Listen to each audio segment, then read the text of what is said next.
At this time, I'll call the August monthly Board of Commissioners meeting to order. And at this time, we'll have our invocation by Commissioner Langley and the Pledge of Allegiance by Commissioner Evans. We stand. Let us pray. Eternal God, our Father, we are grateful and thankful for this very moment in time. God, we thank you for your grace, for your mercy. God, we thank you for allowing us to assemble here one more time. And Father, now we ask for your understanding and guidance through your precious Holy Spirit, that we will make wise and prudent decisions. In Jesus' name we pray. Amen. Amen. I pledge allegiance to the flag of the United States of America and to the republic for which it stands, one nation, under God, indivisible, with liberty and justice for all.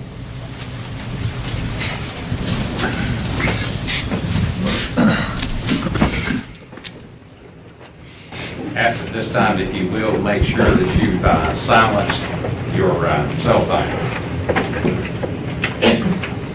Is there any commissioner that needs to disclose a conflict of interest as it relates to any of the agenda items tonight? Being none, we'll move into the approval of the agenda. Can I get a motion to approve the agenda? So moved.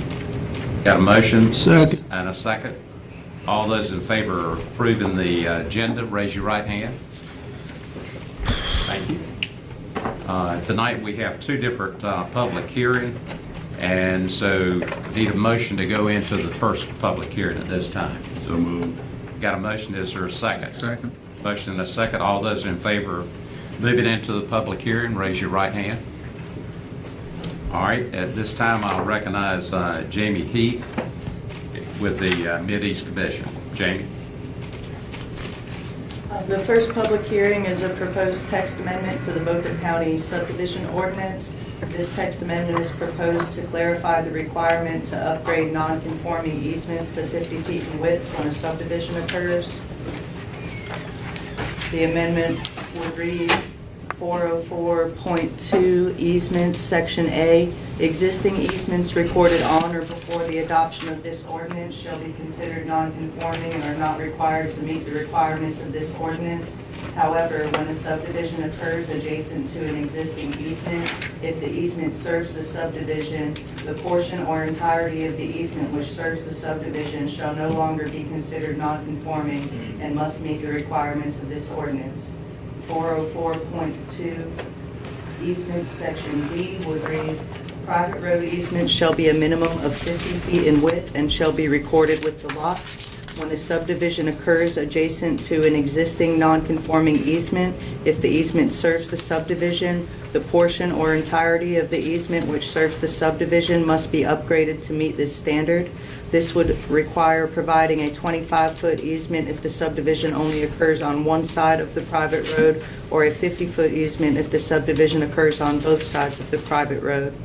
404.1 lots, Section B9 would read, when a special subdivision occurs adjacent to a non-conforming access easement, if the access easement serves the special subdivision, the portion or entirety of the access easement which serves the special subdivision shall no longer be considered non-conforming and must meet the requirements of this ordinance. Any comments from commissioners? Do we have any public citizen that would like to speak at this time? Motion to close the public hearing. Got a motion to close the public hearing. Is there a second? Second. All those in favor of closing the public hearing, raise your right hand. Okay, we'll move into, or ask for a motion to go into the second public hearing tonight. So moved. Motion to move into the public hearing. Is there a second? Second. Second. All those in favor, raise your right hand. Jamie, turn it back over to you. The second public hearing is a petition to name a private road. This is an existing easement off of Keaton Road and Thorpe Lane in the Chocowinity Township that is approximately 450 feet in length. The property which contains the easement is 100 Thorpe Lane, owned by applicant Anthony Thorpe. Do we have anyone here in the public to address any comments, questions by commissioners? If not, entertain a motion to, I'd like to ask a question. Did she say the name of the road? I missed it.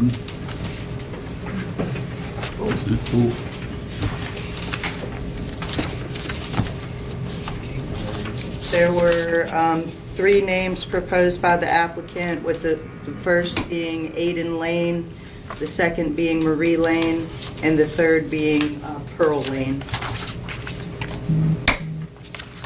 thank you. Take a motion, or did I get a motion? So moved. Motion and a second? Second. All right. All those in favor of coming out of the public hearing, raise your right hand. Thank you. Okay, we're down for items for presentation, and our first one tonight Action on that name. is the Boys and Girls Club Youth Voice Experience. Mr. Best. You need, oh, she don't need no action. Good evening, distinguished guests, commissioners, family, and community. My name is J.V.N. Best. I am the current Youth of the Month at the Washington Unit Boys and Girls Club, the Coastal Plain. We are located at a perfect spot, 1089 North Bridge Street. We feel free, Thanks to the community and local business on remodeling our club, and we have more members than we ever had. Unfortunately, the kids and teens do not feel safe when arriving or leaving the Boys and Girls Club due to the speeding of the cars that often pass the club and school buses. Thanks in advance for what y'all would do to help our club feel safe when arriving and leaving the club. I did not write this poem, but I would like to share it with y'all today. The calm of the valley, the peace that abundance, the heartwarming friendship of neighborly towns, the home and the firesides, and friendships that please, the schools and the churches. Thank God for all of these. And that would be it. And I thank y'all for listening to me, and I hope my voice can be an impact today. Thank you very much. And we look forward to having breakfast with you in Hickory at the State Association meeting. That's always one of our highlights. That's right. So.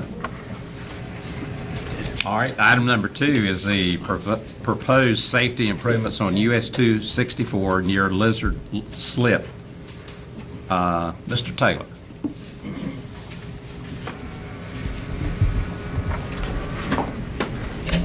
Good evening, Commissioners. The Department's Safety and Mobility Unit has identified a potential safety improvement project on the US 264 corridor at SR 1522, that's Lizard Slip Road. The project is a super street design, and it would link the existing super street at Asbury Church Road with the new super street design at Beaufort Community College. In order for the department to move forward and seek funding, we would need the support of the Board of Commissioners. So I'm here this evening to request a letter of support for the proposed safety project. Any questions? Yeah. All right, can you explain to me a little bit how that's gonna work as far as coming out of Lewis and Slip It's going, and connecting Asbury Church? it will limit the left-hand movement coming out of Lizard Slip. It'll force you to turn right, go up, make a U-turn, and go eastbound. Okay. And the reason for that is that our safety mobility unit, they did a crash analysis, and I think from 2013 to 2018, there's been 36 accidents at that location and 2 fatalities. 36? 36 accidents, 2 fatalities. In 2018? From 2013 until 2018, about a 5-year period.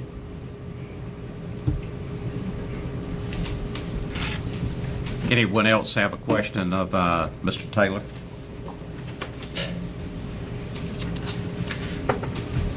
Entertain the motion to, So moved. Second. Motion's made and second. All those in favor? Question. Yes. Have the residents been notified of this action? This is a safety. But do the residents that's going to be affected, have they been, I know it's safety, and we are for safety, but have the residents been notified of what's going to happen? They have not yet, because in order to move forward and seek funding, we need the letter of support. This is all in the very, very early stages. Okay. Well, I just wanted to make sure that the people that's going to be affected just understand what we're doing. I don't mind. I believe in safety at any cost. I also believe in notifying people what's about to be happening. Maybe it's going to affect somebody's driveway. Maybe it's going to affect somebody's business. And that's the only concern that I have. Once we secure funding, we would notify everyone. Mr. Chairman? Yes. Got one more thing, Mr. Taylor. We voted on something, I don't know, 6, 8, 10 months ago about a turnaround at Douglas Crossroads. I mean, these two are not related, but you know how far the DOT has got on that? Because we did support the turnaround. I do know it's in the design phase, and I believe a proposed let date is July 2019. Okay, we have a motion and a second to do a letter of support. All those in favor, raise your right hand. Thank you very much. Thank you. Item number 3 is the Golden Leaf Foundation Community-Based Grants. Martin? Good evening, Commissioners. This evening I'm going to be speaking to you about the Golden Leaf Foundation Community-Based Grant Making Initiative for the Northeast Prosperity Zone. This just came out in July from Dan Gerlach. And the grants program is in the areas of agriculture, economic development, infrastructure, education, workforce development, and healthcare. And there's $11.5 million for 17 counties and up to $1.5 million per county. The prosperity zone is shown in this map here. I think you probably all are aware of where it's located, basically to our north of us. So tomorrow, actually, there is, today and actually we're going to the one tomorrow, there are introductory information sessions. So this again is very preliminary at this point, although there has been a lot of activity trying to have people think in a regional manner. Then letters of inquiry are due September 7th, applications are due November 9th, and then February the grants will be awarded. As I said, grants per county will be about 1.5 million, and you can have 1 to 3 projects per county.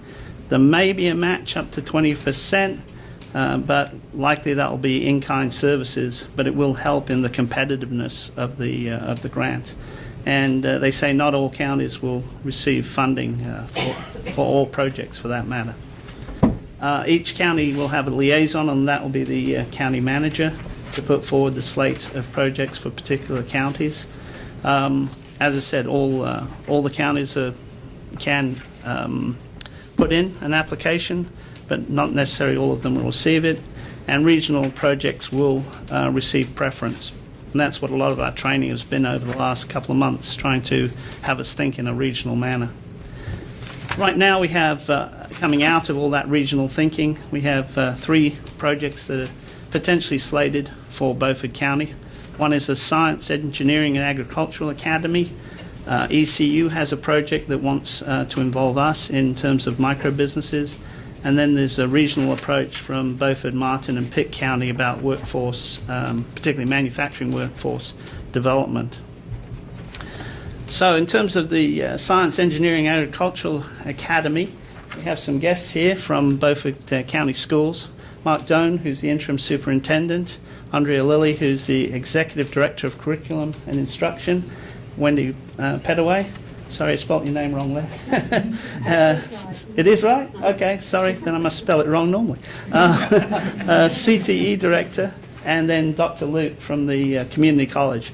They're all very highly involved in this because it is we're talking about vocational training, and creating a link between what kids do in high school and what they might be going to on in community college. So the project, as I said, is Science, Engineering, Agricultural Academy, and the goal is to create that. The background is that I think, as you're aware, businesses have a great demand for higher skill levels in their entry-level positions these days, and they're just not able to find people in the local economy to do the work that's needed. And also the students, their skills do not match up with the skills levels needed by businesses.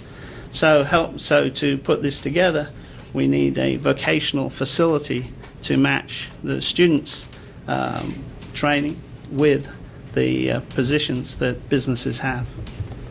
The stakeholders, as I've just outlined, really are existing businesses, community college, students, parents, teachers, guidance counselors, CTE directors, and obviously the workforce development allies, which include yourselves. The strategy would be to create programs in masonry, welding, carpentry, drafting, electrical, fire academy, health sciences, and agriculture using existing teachers, as I've kind of outlined. Being able to consolidate upper level classes into this one location, but at the same time using the current high schools to get the basic courses for the kids. So the idea would be that they would have half a day at their home school and half a day at the academy, and they would, but the first 2 years of education would be still done at their home school. So this is a picture of the current EdTech, and the coloured areas, and sorry it's so small, but the coloured areas would be the labs, which would be renovated to accommodate those courses that I spoke previously of. So the outcomes would be we'd have trained and trainable workforce, pathways and pipelines for students to flow into the workforce, career-based learning, instilling in students a vision of their future, and businesses able to fill current and future job openings with skilled workers. The budget, well, they offer 1.5, and obviously we try and go as close to that as possible. But for this project, 1.25 to 1.4 million, renovation of the existing building, some equipment, and some initial personnel and transportation costs. Looking into all of this, obviously when you do something, there are potentials of risk involved. Obviously there could be risk that renovation monies are not enough.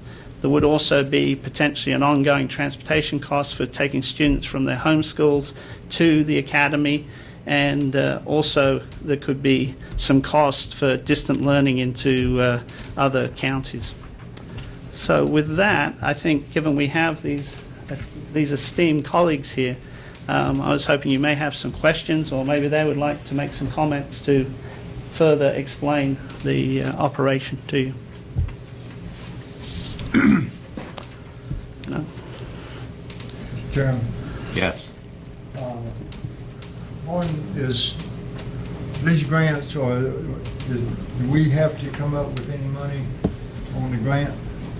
No, they're not saying there would be a match, just a match would be helpful in the competitiveness of the grant. I think what will happen is we will try and show what we're doing currently in terms of workforce development and blend this program into what we're currently doing and show those funds as a match for these monies. I got you. Yeah. Thank you. Commissioner Evans? Did you mention the grade level that you're targeting? Basically, the last 2 years of high school. Yeah. 12, okay. Yeah. And this then ties in, speaking of that, this ties in all with the internships and pre-apprenticeship programs and apprenticeship programs that we're already being involved with. Okay. And I just want to say this is exactly what we need, because basically every child who graduates from high school is not interested in going to college. Some simply want to graduate and go to work, and this is an excellent opportunity for them to have the skills to be successful in life. So it's something that is much needed. Great. Thank you. Mark, would you or David like to step up and add anything, or? Just that, sorry. Good evening. Just that I would like to say first and foremost that a great deal of work has gone into this partnership between Martin and Wendy Petaway and the folks in our office, Dr. Luke at Beaufort Community College and the Golden Leaf Foundation. And I would just echo what Mr. Langley said. Kind of our intention was the exact same thing, that obviously in the past schools did not have to compete for students, and we are in a very competitive market, and we need every advantage to make Beaufort County Schools the best school system we can be, and we feel like this would be another alternative for our students, another way to say this is something that we're offering. So if you're not a college-bound student, of course, obviously these are high-level skills that you generally attend Beaufort Community College or a trade school, so it's not, but it may not be the traditional four-year school. But we feel like this would make us another competitive edge for us to attract more students to come back to Beaufort County Schools that we may have lost, or those who, we also see some potential with our homeschool students that this might be an avenue to attract them as well. And again, it's an ambitious project. 1.5 million is a lot to ask from anybody, but with the information that team has put together, I feel very confident that we can move forward if we can get this grant. Any question? Mr. Chairman. I have a question. Yeah, I would just like to echo what Mark was saying, is that by reiterating that the college is fully committed to moving forward with dual enrollment coursework and career and technical education, in particular in the skilled trades in the junior and senior years. We'll also be able to offer, if we're able to get the grant, coursework online in general education to the schools that are elsewhere in the county before they actually would need to come to the new academy to take their coursework in career and technical ed. So we stand fully behind this. I think it'd be a great pipeline into for employability for our students, and if we can marry this up with the pre-apprenticeship program that we have going, I think this is a great segue to the workforce for a great many of our students who are being left behind. I have a couple questions. Number one, is the Department of Public Education willing to count these students as full-time students for purposes of budgeting and funding? Yes, they would still be our students. They would just be split between buildings during the day. Okay, when it comes to making the payments now, that $1.5 million, all that's going to do is capital improvements. Yes, sir. That's not going to pay for the cost of education, the cost of transportation back and forth, and another rocky schedule of getting students home after 6 o'clock at night during the school year, because that's what I see coming out of this. What is your source of funding for the community college? Out of whose pocket is that money going to come? Yeah, for the college, we would use the existing instructors we've got to be able to teach the career and technical education as dual enrollment. So that would come out of our existing adjunct faculty budget. So I don't really see any significant cost additions as part of that. You're not going to be asking for more money to fund this? No, and if we did, it would come from the state anyway. So, but I don't see it as us needing to ask for significant money, especially from the county. For us, it's a benefit to be able to serve these students through dual enrollment, where we would be able to obtain the money back in FTE credit from the state. So it's a wash for us. Are the students going to get a certificate of completion of some kind if they've completed a certain course? Yes, sir. There are credentials in the CTE field that if a student completes a certain pathway, then they can graduate with those credentials, and they can use that either towards community college or when they go to an employer to show them that they're fully credentialed in a certain area. Isn't this going to light load the teachers at school? If you pull 100 students out of the high school and send them out to community college after lunch every day, that's going to light load those classes that they would have been in. Well, we would be using the same teachers, they would be split as well. So, for example, I might start my morning at my traditional high school, and then I'd leave in the middle of the day along with my students to finish the afternoon. So we're sharing teachers between our traditional schools and this academy. Teachers are going to accompany students to, Well, I don't know if they're necessarily going to accompany them, but their schedule will be split at the same time. So I would spend the day, for example, let's say I was at Washington High School for the morning, I taught 2 classes in the morning, then in the afternoon I might go to the new academy and teach 2 classes. So there aren't students at the school who are expecting me there. I would be teaching those students who go over to the academy. what do you estimate the enrollment would be if we do this? I think it's hard to put a number on it this time, depending on, we have, in terms of student surveys, in terms of information from our registration, there are lots of desirable courses, but I would hate to say I have a pinpoint number in mind. Do you have any idea what the minimum number of students that you would need to make this work? I think we would have to start, I do not know. Without growing the program, I honestly don't know. Commissioner Dozier. Martin, I think, question for you. You talked about we don't have to put up matching grant, Right. matching fund. If we did, would that improve our chances of getting the overall grant? That's the way it's worded, but, it's going to be dependent, I think, on the program. And what I think, going back to Commissioner Richardson's question, I think this is somewhat going to be pulled by the companies. Part of this application is going to be letters of support from local businesses, and part of this is going to have to be, I hate to use the word marketing, but to some degree, that idea of giving the students a vision of what their career could be. So I think, and the businesses may also be willing to, we have a program right now where the businesses have provided some match. So I'm hoping that, business, that they need the people, so they'll pull the program through. I would agree with Commissioner Langley. This is something that this county needs. Right. To train our workforce, especially in these types of skills. Yeah. And good Yeah, luck. every business I visit, they say they could probably hire, 5 to 10 people immediately, and we And I need want to people. thank the college and the schools for working together in order to improve the education and the skills of our students in this county. Mr. Chairman, Yes, got Commissioner. one other thing. Could you step back up to the mic? This is kind of related to what Commissioner Richardson was talking about. How many students out of Washington High School are college bound? I would have to get back to you on that. I honestly couldn't tell you off the top of my head. Okay. So if we got a number of college-bound students, we can get an average of how many will go to this vocational school.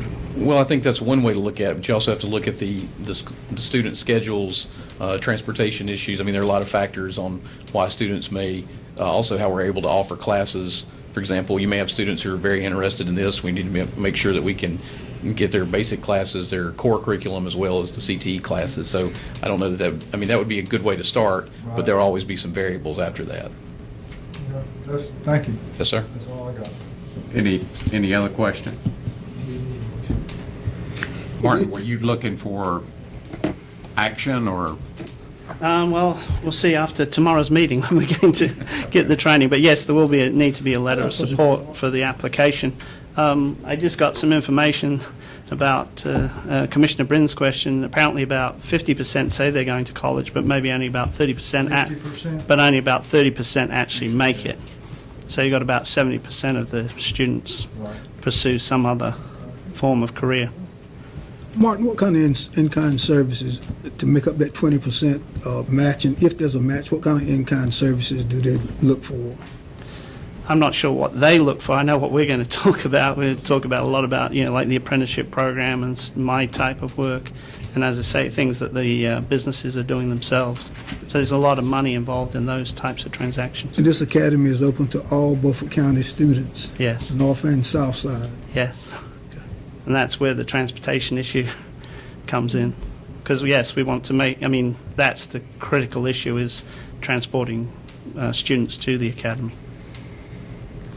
move forward. Okay. Are you looking for a letter of support as, We will in the application, oh, yes. in the application? Okay, maybe I should quit while I'm ahead now. Our name has been associated, thanks, sir. Our name has been associated with two other projects, or the county's name. One is through East Carolina University called Regional Micro Business Program. That's both at Hyde, Martin, and Pitt. And basically, this is a program which seeks to encourage the university students to create jobs or work for companies in eastern North Carolina, northeastern North Carolina. And basically, through that resource, be able to attract businesses. Again, the stakeholders are obviously the university, Miller School of Entrepreneurship, existing businesses, small business centers, Small Business Technology Development Center, community college. So the strategy really here is one more of trying to create an advisory board to understand how the communities could be developed and how the students could be enticed into locating in northeastern North Carolina.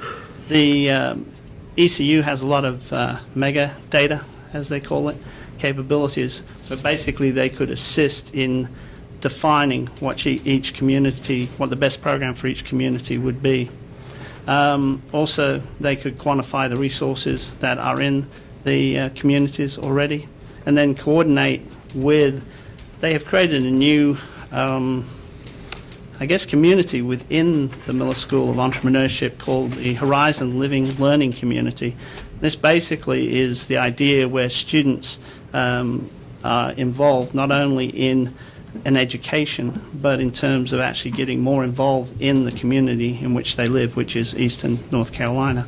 Didn't come up very well here, but on the left there is a diagram where basically they flow through various programs to the point where in the end they would launch a business in North Carolina. The programs themselves are kind of more to weed out which businesses would be most successful. And as you can see on the right, the idea is student success, public service, and regional transformation. Outcomes, additional startups, additional management staff for existing businesses in the area, business plans, succession planning for current businesses, additional community infrastructure and business grants, greater involvement by foundations because they would be more attracted because of the skills of the students, and then greater involvement by ECU in the communities themselves. That budget is about $1 million a year, and they're actually looking for 3-year budgets, so they're looking at $3 million. And quite a bit of it is staffing up the program and data resources and what have you, student internships. So that was that one. Any questions about that? I guess I should give everybody a fair shot. Okay. The third one is the county is associated with Martin and Pitt counties, and this is a little bit of what we're already doing actually in Beaufort County in terms of a workforce initiative. And here it's to promote, and they say career pathways, local students and job seekers by connecting them through to training resources and local jobs in manufacturing industries. This one is more trying to encourage through information people to use the resources that are already available and also the manufacturers in the particular locations. So there'll be a single location to search for manufacturing jobs and training and that type of thing. Again, very similar stakeholders. And then, as I said, create a central location for information on jobs and training, and also have a marketing campaign to sell this central location to job seekers and students and parents. We're doing a lot of this already through our existing programs. The budget for that one hasn't been fully developed yet, but it's about $1 million also. Okay. And any questions? Okay. So tomorrow we have a training session where we'll find out much more A lot of the plans that have been developed will be refined, and then the application, if we're asked to apply, would be due in November, and that's where we would need the letter of support. Okay. I guess in summarizing, you're actually going to be, Beaufort County is part of 3 different strategies here. And we have been involved in 3 separate strategies, yes, yes. And there's been different drivers for each of the strategies. As you can tell, the school district and the community college have very much been involved in the first one. ECU has been the driver in the second, and then particularly Pitt County was more the driver in the third initiative. And the twist is how Golden Leaf is going to view that 1.5 million if you're in these different programs. How they're going to split it up. But that's up to them, I guess. Okay. Any other comment? Thank you, Martin. Okay, thank you. Okay, Okay, at this time, we're down to public comment, and our first one, Ms. Lay. So again, I remind you, 3 minutes. These comments relate back to my comments about the new water meters in the county last month. I do not like being called a liar, no matter how nicely it's phrased. Mr. Alligood, in my opinion, piggybacking on another county's bidding process was not the way to bid out a very expensive water project for Beaufort County. We are 2 separate counties with 2 individual bank accounts, 2 separate boards of commissioners, and different ways of paying for those projects. We expect you and this board to do our bidding, and we expect to be able to look at the bids ourselves should we want to do that. We also want to know how who the third party that handled that deal was, and was the third party connected in any way to the company that got the bid? In other words, was the third party affiliated with either side? I don't know that. Redirecting the taxpayers' attention also does not delete the facts. The taxpayers' water bill will be increased to cover the cost of that project, and you need to tell them what the probability is of the system being outdated before it is paid for, and exactly how do you plan to save money on this deal. Have you guys ever heard of the old cliche, if it ain't broke, don't fix it? What's wrong with doing what we've always done? When a meter fails, replace it. Thanks to President Trump, there is light at the end of the tunnel. The economy is getting better, and when it gets better in this Tier 1 county, we might see this in a different light. Right now, we the people want answers to our questions. If I'm wrong, I'll apologize. If I'm not wrong, I expect an apology. And Mr. Booth, I think you were right when you said we need more Hood Richardsons on this board. Thank you. Great for 2. Absolutely. Thank you. Mr. John Anderson. I'm here tonight to speak on behalf of Corey Anderson, my nephew. I've been here before. You guys probably know what has gone on with Corey. He died in the custody of the sheriff in May of 2017. I have a statement here from a mother who had whose son was in the jail as well. I think it relates to what's going on with Corey. She said, "My son was beat up, had a concussion, and stayed 3 days in the hospital. We found out when our son told us the next time we went to visitation, and I was told if I didn't hush about my complaints that we weren't informed. We were told if we didn't, our son would lose his visitation rights. He may have been in jail, but he's still a person, and he is still my child." He also has a different story than what's being told about Corey's last few days in jail before they finally took him to the hospital. On behalf of Corey, and in reference to an article in the Washington Daily News that was 8/2/18, they failed to report that the board is still waiting on the opinion from the Attorney General, unless you guys have gotten it and I don't know about it. They failed to report what I think is an important piece of information in the article from the School of Government. And this is what it says. The county does have some input into how the jail provides medical care. The jail's medical plan must be approved by the local or district health director and adopted by the board if it is adequate to protect the health and welfare of prisoners. General Statute 153A-225A. That approval and adoption process might be a point at which the county could request that the sheriff include some sort of family notification procedure when inmates are taken outside of the jail for care. There's also information from the North Carolina Department of Correction, Division of Prisoners, Policy AD 8-2. When a hospitalized inmate's condition is classified as seriously ill or critically ill, and in cases of death, the facility head or designee will notify the individuals designated by the inmates as emergency contacts. All of these things relate directly to Corey.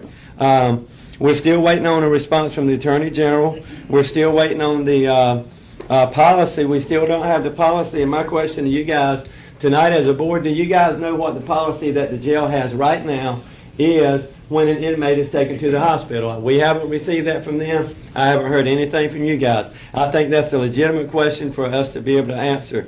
So the least I think that you guys could do or need to do is find out what the policy is, and then either approve the ordinance that's on the board and is going to be up for discussion tonight, or put some type of policy in place as allowed, as I just read, by General Statute 153A from the School of Government's opinion, which was read right here in the meeting, I don't know, a couple of meetings ago maybe, but this part of that policy or opinion was not looked at, or I don't believe it was considered like it should be. So the least that I feel like you guys should do on Corey's behalf and on anybody else's behalf, just like the mother that I just read the statement from, is either approve the ordinance or adopt some type of policy and include it in the county medical jail plan that you guys have a copy of, and I will have when I come back next month. Thank you very much. Thank you. Yes, sir. You were right on your 3 minutes. I worked hard to get it. I see it. Did you want to speak tonight? Okay. Is it Randy? Randy Smith. Okay. Step up there.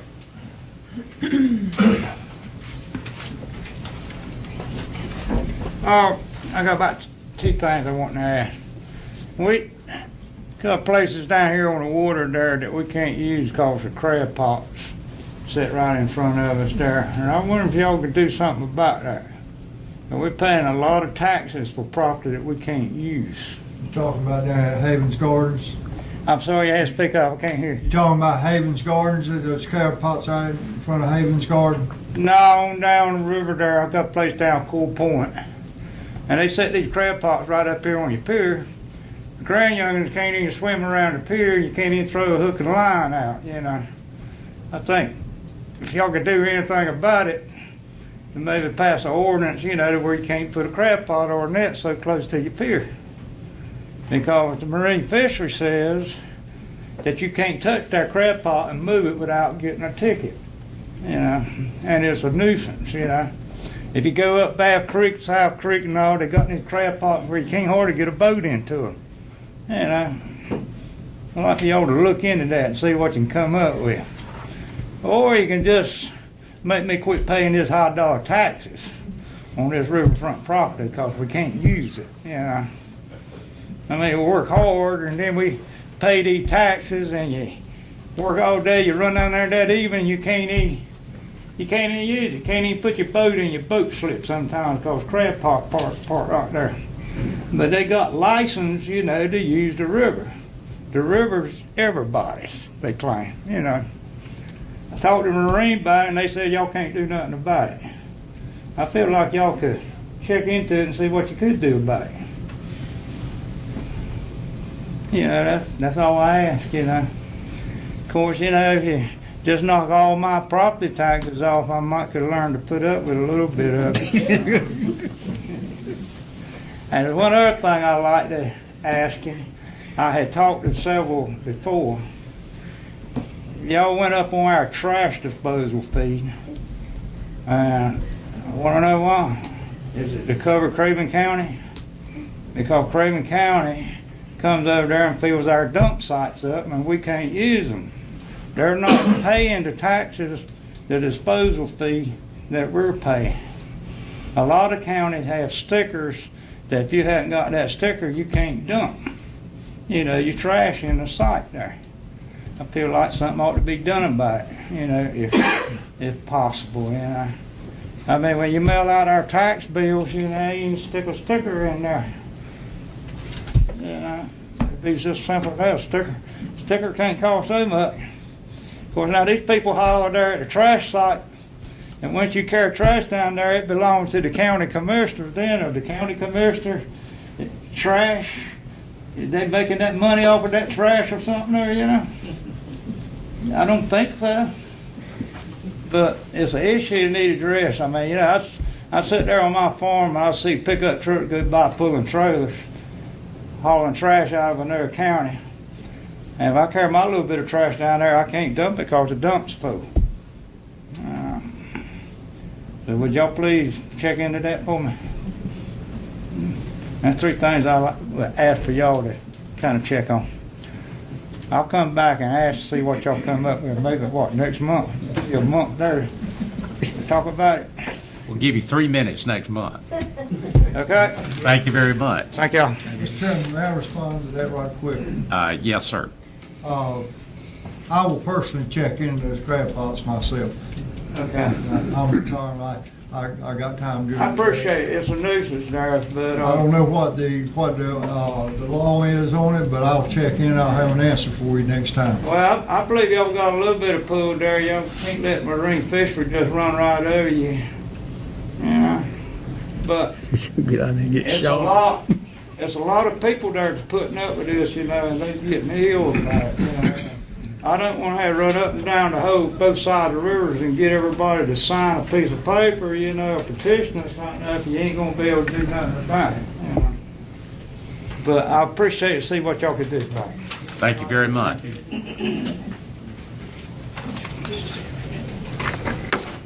Okay, we're down to items for consent. We get a motion to approve the items. Motion to approve. Motion to approve, is there a second? Motion and a second. All those in favor of the motion, raise your right hand. Those opposed? All right. We're down to item number I, items for discussion. The first one on there is payment status of all EMS and fire units with advances. Commissioner Richardson. Well, I asked for this information having to do with how funds are dispersed and when funds are dispersed and what the rules are to fire and EMS units. And since it's on the agenda, I'll go into why I asked for the information. There was a rumor circulating within the last month that some of the fire and EMS units weren't making their payments for employees' insurance and some other things, and that they were behind in their bills. And we've had problems with this in the past, and when it's brought up, we always get the song and dance and everything's fine. Y'all go back to sleep up there on your county commission job and don't worry about it. And then we come back later on and we find out they're wanting a wad of money to get themselves bailed out. So, my question is, how do we know that the tax money that's collected from the taxpayers is actually being spent properly by the fire and EMS units? Do we have a mechanism for that? Brian, would you want to comment? The board established, I guess it's been several years ago when you had an interim manager, Mr. Winley, that we got copies of their audits. You don't do audits for fire departments because y'all agreed they didn't need to do that because it was an expensive process. But we do get theirs. We have the ability to go in anytime and look at their books if the board would like to look at those books. Part of that contract requires that. Well, the contract is in here that we have with the EMS units. I mean, I didn't see anything in there that was strong enough language for us to go in and look at their books. I know I've argued for it in the past, but I just didn't see anything in there. But if you say that we have, then I have a candidate that we need to look at their books, because rumors are that they're way behind in their bills. If the board would like to direct that we ask that, we'll do that. We're unable to act on a single commissioner's request, but we'll be glad to act. That's the way it's always worked, and it never goes anywhere. I would simply make the comment that the board acts and speaks as one, and we're happy to do that if the board wants to do that. Well, I can just speak for myself. I've not heard of any rumor. Nobody's approached me about any EMS or fire district that is behind on their bills. Does any other commissioner have any? No. Have you heard a rumor or got a telephone call or anything? Nothing, I haven't heard a word. I make a move that we do an audit on Chocowinity, EMS, and fire, so we can see what the actual conditions are, whether the accusations are true or not. Is there a second to his motion? It dies. This is the way it has always worked. The public doesn't know how the money is spent in most of these places. Well, do we have any concrete information, or is it just a rumor? How are you going to know till you go do an audit? Well, I could say I got heard rumors also. Well, you have a responsibility to the public if accusations are made to either clear the people that are being accused or convict them of whatever it is. You have that responsibility, you know. Okay, I'm going to recognize Shane. Good evening, Commissioner. I didn't even know I was on the agenda tonight, so this is as much a surprise for me as it is for anybody. I will say that on half of our budget and our books are open. They're audited every year through a state audit. We just went through a forensic audit last year, which is clear. So if at any point in time you want the books, we'll be glad to get them for you. Does the town also audit your books? Town audits all of our books. It's actually sent to the state auditor. So the town doesn't audit. Whenever the town of Chocowinity is audited, all our books are audited also. Does the town of Chocowinity write your checks? Yes, sir. So they handle all your money? Yes, sir. I handle no money there. So the Chocowinity EMS handles no funding? Correct. So all the funding's under the control of the town of Chocowinity? Correct. Yes. Are there any financial issues? No, sir. How often do you get a forensic audit from the state? The forensic was last year. We have an audit by state as per the city government every year. Yes, sir. Okay. Plus the town? Yes. Do you know of any rumors? I hear rumors every day, sir. What would you like to hear today? Last month it was we borrowed a bunch of money from people. So any rumors, my phone, call me. You know, I hear rumors every day. You know, in the last 2 months I've heard that we were buying a helicopter. Good, go. Yep. We were building a helicopter hangar beside our station. I think me and Carney talked about that today. I think a lot of it's politically motivated. No doubt. It's the season. Yes, sir. No doubt. And like I say, I'm available if you'd like questions. Me, my board, anytime. We meet the third Tuesday at 10:30 in the morning. Please, come on. Thank you very much, Shane. Thank you for what you do for the association here in the county. All right, item number 2 is the update on the ordinance of the sheriff notifying designated persons when an inmate is admitted to the hospital. Commissioner Richardson. Well, part of this sparked by that article that was in the newspaper, which gave a lot of facts that were strung together to tell a story in a certain way. And I've got a sign up on the front of my building that says, this issue is not over with yet. And 2 reasons that it's not over with. The first reason is that we haven't heard from the Attorney General office as to their opinion about this. And they're going to be kind of shaky in giving an opinion, or they're going to think about this for a while, because they don't want to, with the political situation in North Carolina, what it is, they don't want to say anything that might offend the sheriff. Well, too bad. This is a serious issue and involves people. And so I'm sure they're going to waltz some fancy words at us when we hear from them. And the other reason that it's not over with is the public's not willing to give this up yet. There's a lot of people in the community that are very concerned about this. And I'm thankful, because what usually happens on these things is after they stay in the public for a while, you start hearing other stories, just as was presented tonight, about what really goes on in the jail that you don't know about. And I suspect that we're going to start hearing even more stories about this. And people need to come forward. You don't have to be identified. If you have a bad situation or a case of abuse in the jail, you need to come forward and start talking about it and telling people about it, especially commissioners. You need to tell me as a commissioner, because I'm the one that's going to tell it again. Some of the rest of them are not going to tell it again. They don't want to tell it again.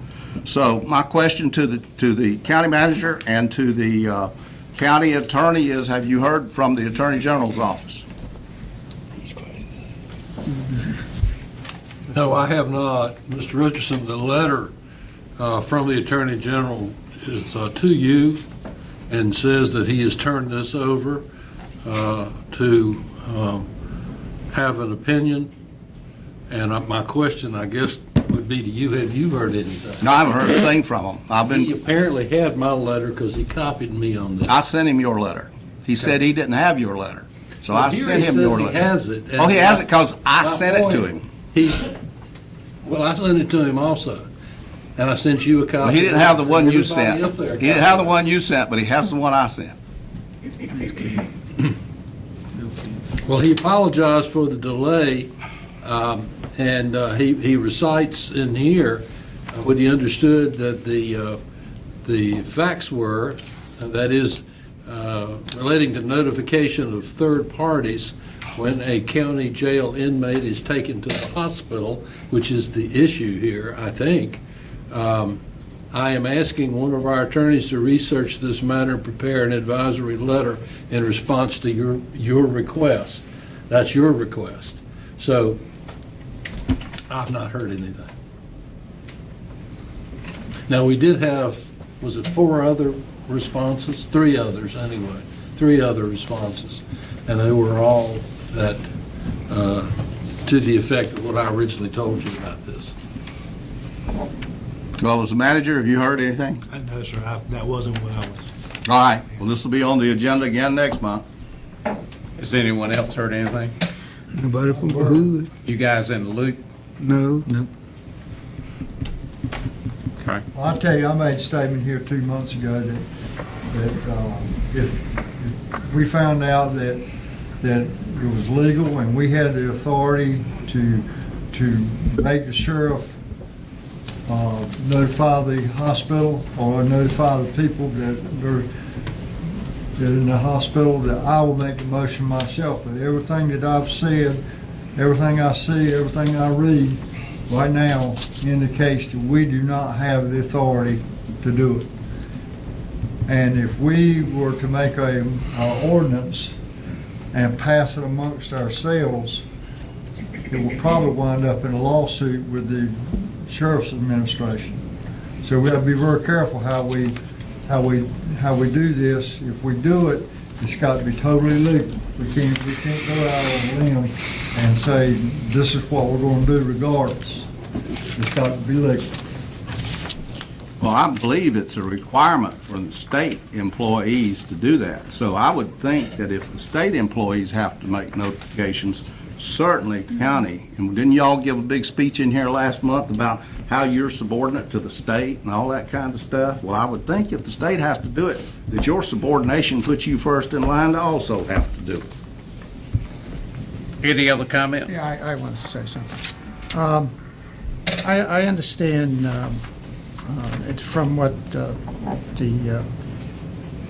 county attorney has mentioned to us, that from everybody we've heard from, we don't have the authority to render that. I also understand that the representative sheriff's office back in May 2017, did instrumental in assisting the clerk from the clerk of the Superior Court in the matter of the estate, the availability of obtaining information. I do understand that back in February, it was offered that they would supply, they did supply a copy of the table of contents of all the SOPs that the sheriff has, and nobody since has gone and received those. So I think there's a lot, there could be some misinformation here. Maybe we don't have all the facts or something, but we are getting, I'm hearing information and seeing information where the sheriff and the chief deputy have been involved in this situation. So I don't even know at this point in time whether we have the authority or not, whether we should even get involved in the ordinance. It's almost like who struck John? And as I said 6 months ago, I wonder how much of this is a political issue. I can answer that. It's all a political issue. I'm not asking for an answer. It's all a political issue. My statement wasn't directed. I'm sure you didn't want my answer, but this is a political issue because it involves the running of county government and common decency. November 7th, it'll all be over. For you. Any other comments? All right, we'll move to item number 3. This is the FEMA flood map update. Commissioner Richardson. Well, we're back where we were a year or so ago. The FEMA flood maps still have not come out. We've got people in this county that are paying $3,000 and $4,000 for flood insurance. When the new FEMA maps come out for approval by the Board of County Commissioners, most of those people are going to get some significant reductions in what they're paying for flood insurance. This is money that will circulate in Beaufort County when that happens. From the work that I do, and we do a lot of flood work, there's probably $5 million of reduction in flood insurance premiums for the citizens of this county once the commissioners approve those maps. And the reason they have to be approved by commissioners is the flood ordinance is enforced through the local building ordinance. So when we approve those maps, it goes to the building ordinance, then they start enforcing those. Then insurance rates start coming down. Whether they're going to have people to refile or not, I don't know. They shouldn't. You already got an elevation certificate. You just minus a number, and you know where you are. But there's significant savings for most of the people in this county. And I'm going to again ask these commissioners who claim they talk to our esteemed senators and elected officials in Raleigh, which was a waste of time, that we need to put our lobbyists behind this so that we can find out what's really going on with these flood maps, because the excuses that FEMA is giving don't make sense. They claim that there's some sort of a universal map and that the edges have to fit up. This is pure bunk, because if you look at it, you'd have to map the whole world, the whole earth, in order to get these things approved. This stuff does not make sense. And we need to get behind it, because this is a significant savings to the people of this county that we have a lot of say in. So I'll make a motion just to make it work. I move that we direct our lobbyists to get behind this FEMA flood stuff and find out where the bottleneck is and put a stop to it. I'll second that, but I was too, I'll Gary. make a comment. Go ahead. Well, I was going to second it too. Yeah. I'm gonna second it, and I'm gonna vote for it. But this is how the federal government works. County government works slow enough like it is. But when you get on a federal level, they're gonna take as long as they want to. They don't care whether it hurts people in Beaufort County or not. Simple as that. So, we can get our lobbyist that he may be able to get something done. I know that he'll do it if he deems necessary, but we ain't gonna get nothing done until the feds release those maps. Brian, you look like you were getting ready to make a statement. What I would say to you is your contract with your lobbyist only covers North Carolina issues. If you want him to work on federal issues, it's going to cost you money. You might as well set some money aside for it. I would also say to you it would be a waste of your time and your money. I had a conversation with the folks at DPS, Department of Public Safety, earlier this week. They are still on track to have the letter of request to FEMA submitted in August. Once that occurs and FEMA approves that, then there's a 6-month mandatory wait period before those maps are implemented. That gives the local jurisdictions time to adopt the map, not approve the map, adopt the map. And once you adopt the map, then you change your flood ordinance to match that. If you don't do that, then they kick you out of the flood program.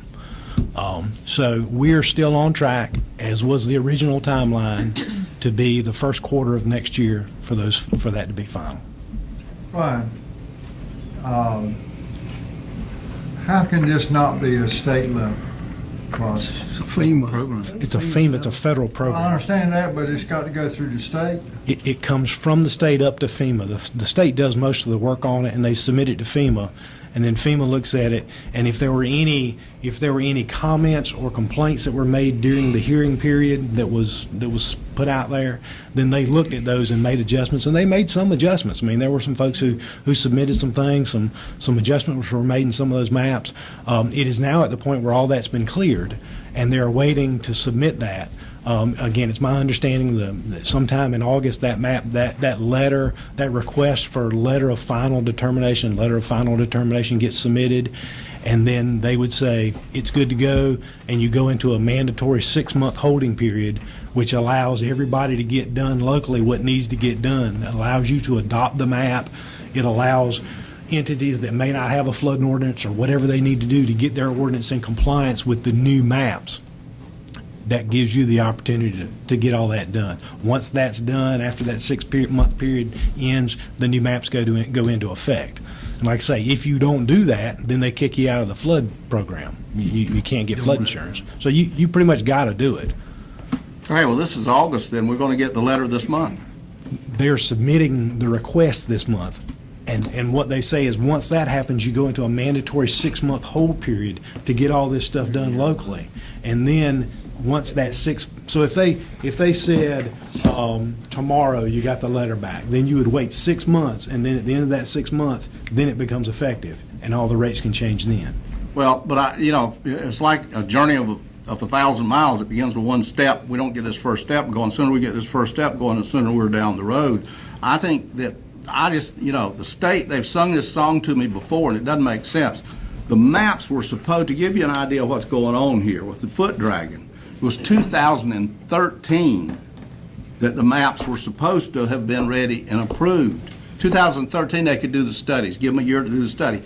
The maps have been online. You can go online right now and see the maps. They've been up there for 2 years, at least 2 years. And still you've got the foot dragging from the feds on this. If we don't get with our congressmen and our federally elected officials on this and put some pressure on them, then this thing's going to sit here just like we're doing now. Promises, promises, promises. And that's all we're getting. Squeaky wheel gets the grease. Ron, can I? Yes. Ron, is there anything we can do to speed this up? Not that I'm aware of. We've had the conversation when we last had the conversation. We were at the NACO conference, legislative conference in D.C. We had conversations with our congressional delegation. They pretty much sent us back the exact same information and said once that gets approved, my understanding is we're on schedule with what the original schedule was. So I mean I can't speak any more to that except what I've been told by the state and the folks from the congressional offices. Proposal now or a recommendation, it's like spinning our wheels? I mean, what I'm saying to you is it's my recommendation to you that that if you were to, you could certainly throw money at it. You're going to have to pay Mr. McLeese extra money to do that because it's not in your contract, and he's not going to be able to get anything done because there's still a 6-month mandatory hold period. And my understanding is that they're submitting those letters this month, which was what they told us at the beginning of the process. I mean, you certainly have the ability to do that. And well, if we want to, what I hear you saying, we want to waste money, let's give it to him. What if he just worked with the legislators? They don't have any control. It's a federal control. Yeah, I'm just trying to figure out a way to make more of Army engineers, you're not going to influence. Well, but look, you can always go to your senators and your congressmen and get them to extract some kind of a letter from whoever's running FEMA in Washington, D.C. That may tell you more than you know now. I don't doubt what you're saying, Brian, because that's essentially the way the process works. But by the same token, if you don't put some pressure on these people, they're going to do what all government employees do, sleep as long as they can, or they have to do something. Commissioner Evans? As a matter of fact, 2 or 3 of us, including Mr. Richardson and myself, we met with Walter Jones. And we begged, and we begged. We went over everything we've talked about. We need you to get those maps approved. I haven't heard a word. Now, just the way the government works, the last day, Congress approved extending the flooding insurance. It could have been a pure mess, but they waited to the last day. So if we think we're going to push anybody around, it's just not going to happen. It'd be nice. I mean, we're going to go out and send a surveyor out to do re-elevations and do all that kind of stuff. But until we get those maps, here we sit. What I'm asking for is aimed at getting the maps. I think if you can get your congressmen and your senators all write letters to the administrator over in Homeland Security, which is where FEMA is, saying what is going on, we need an answer. At least you got an answer from the top. That's going to filter out somewhere, and we'll know a lot better where we are. Because we've been taking people's word now for 3 years, and and we still don't have the FEMA flood maps approved, although the maps have been done. The engineering company, Dewberry and Davis, I believe it is, that does those things. They're online, so it's got to be bureaucracy that's holding it up. Did you get a response from Walter Jones? No, I didn't. Okay.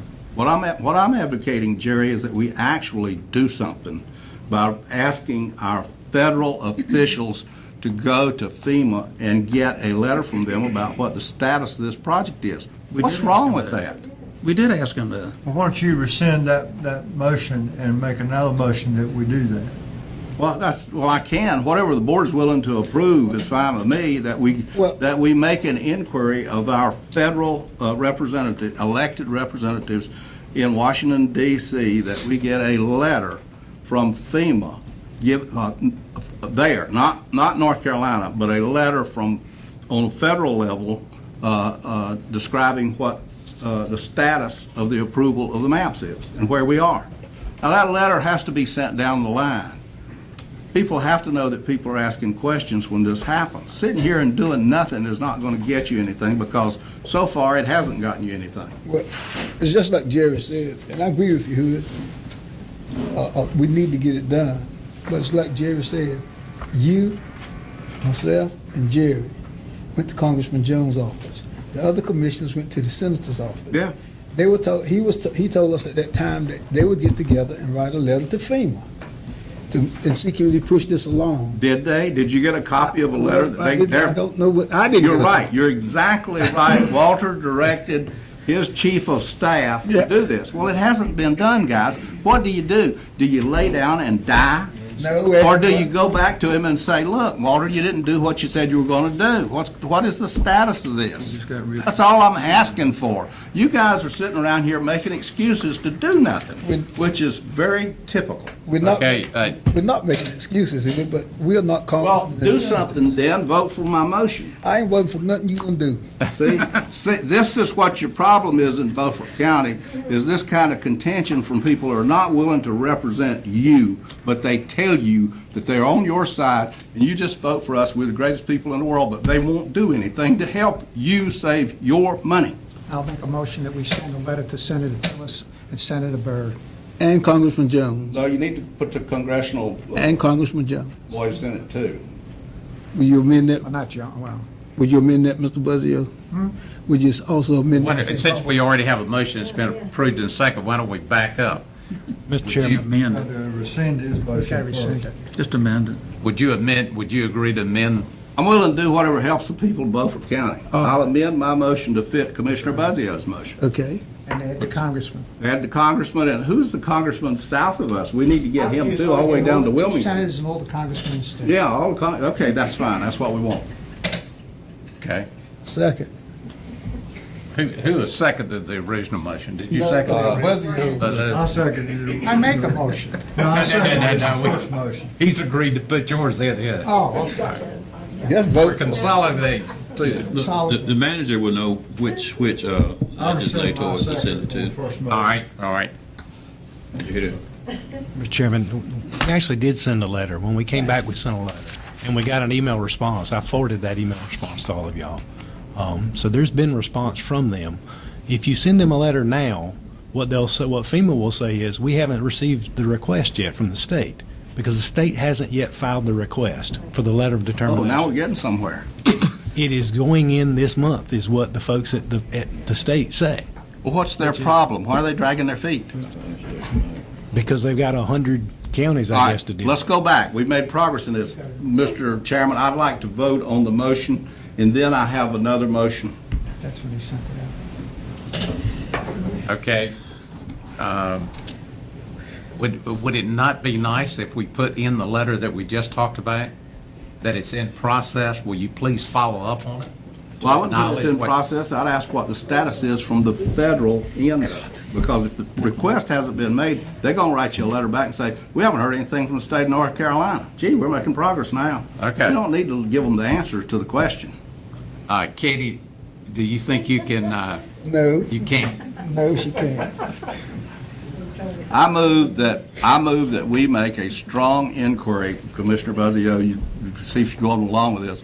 We make a strong request to our federal senators and all of the state representatives that they make a request from FEMA, federal FEMA, as to the status of the flood insurance rate maps in eastern North Carolina.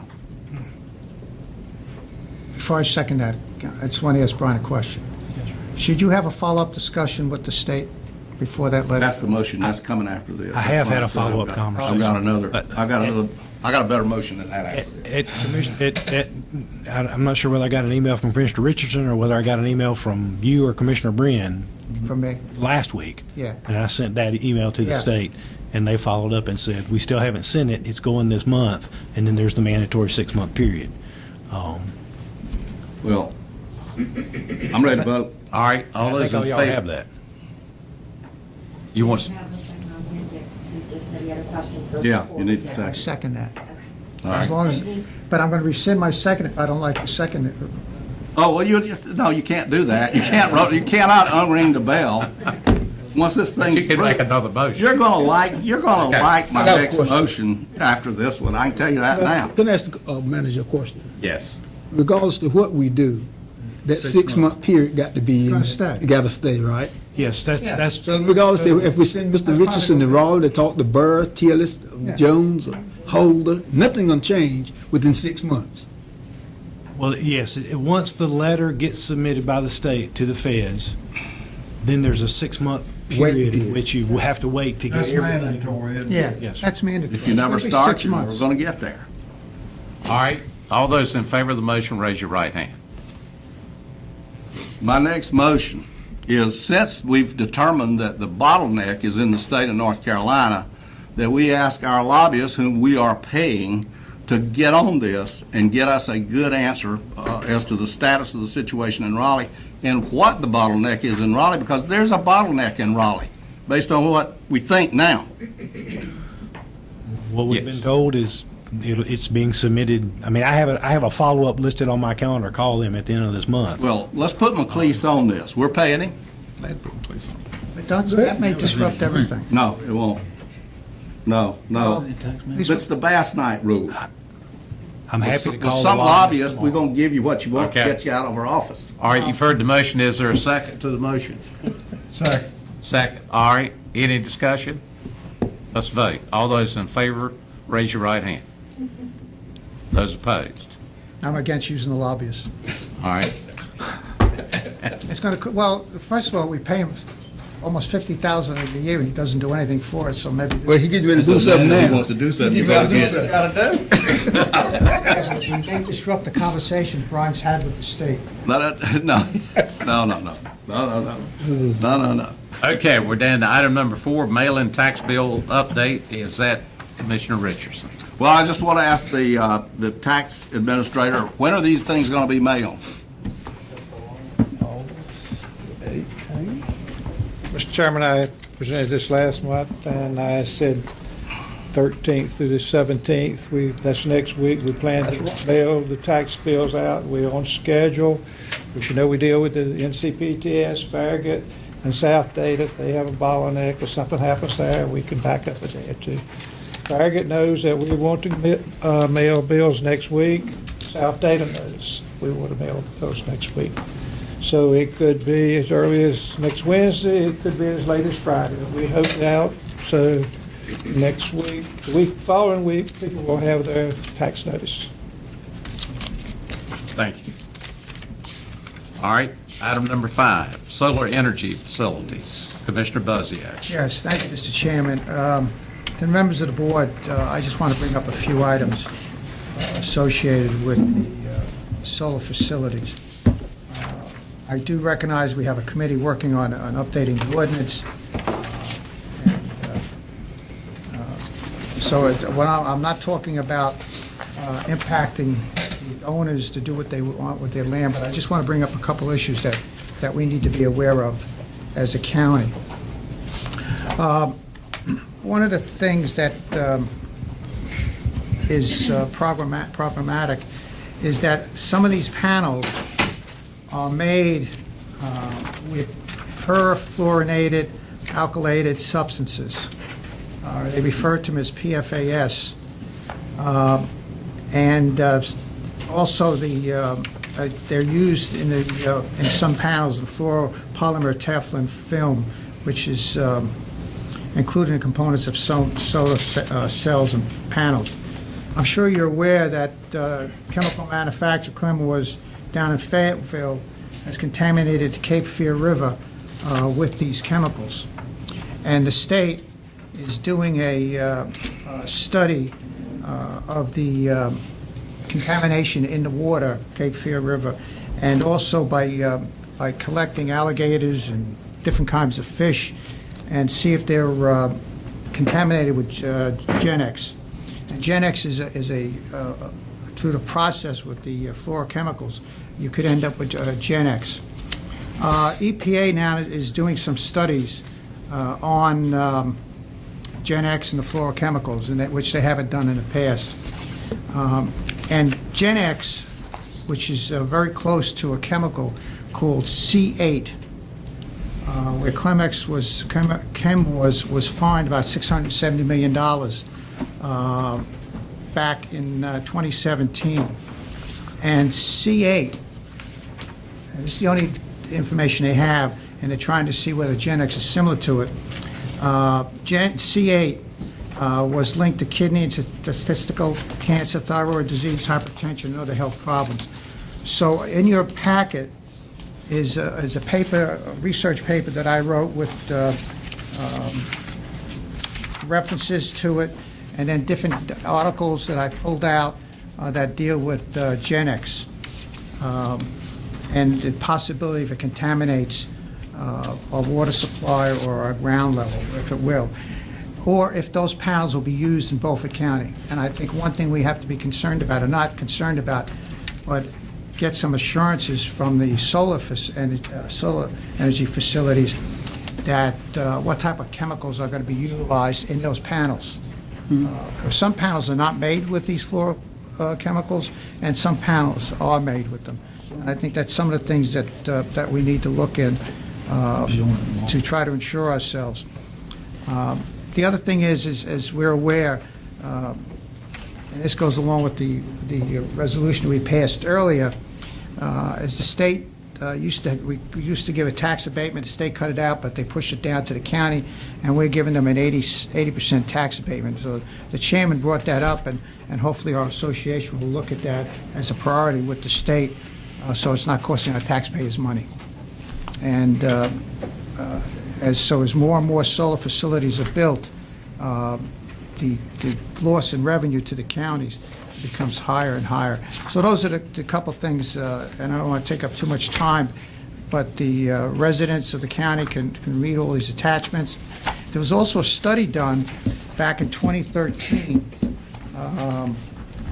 by a company called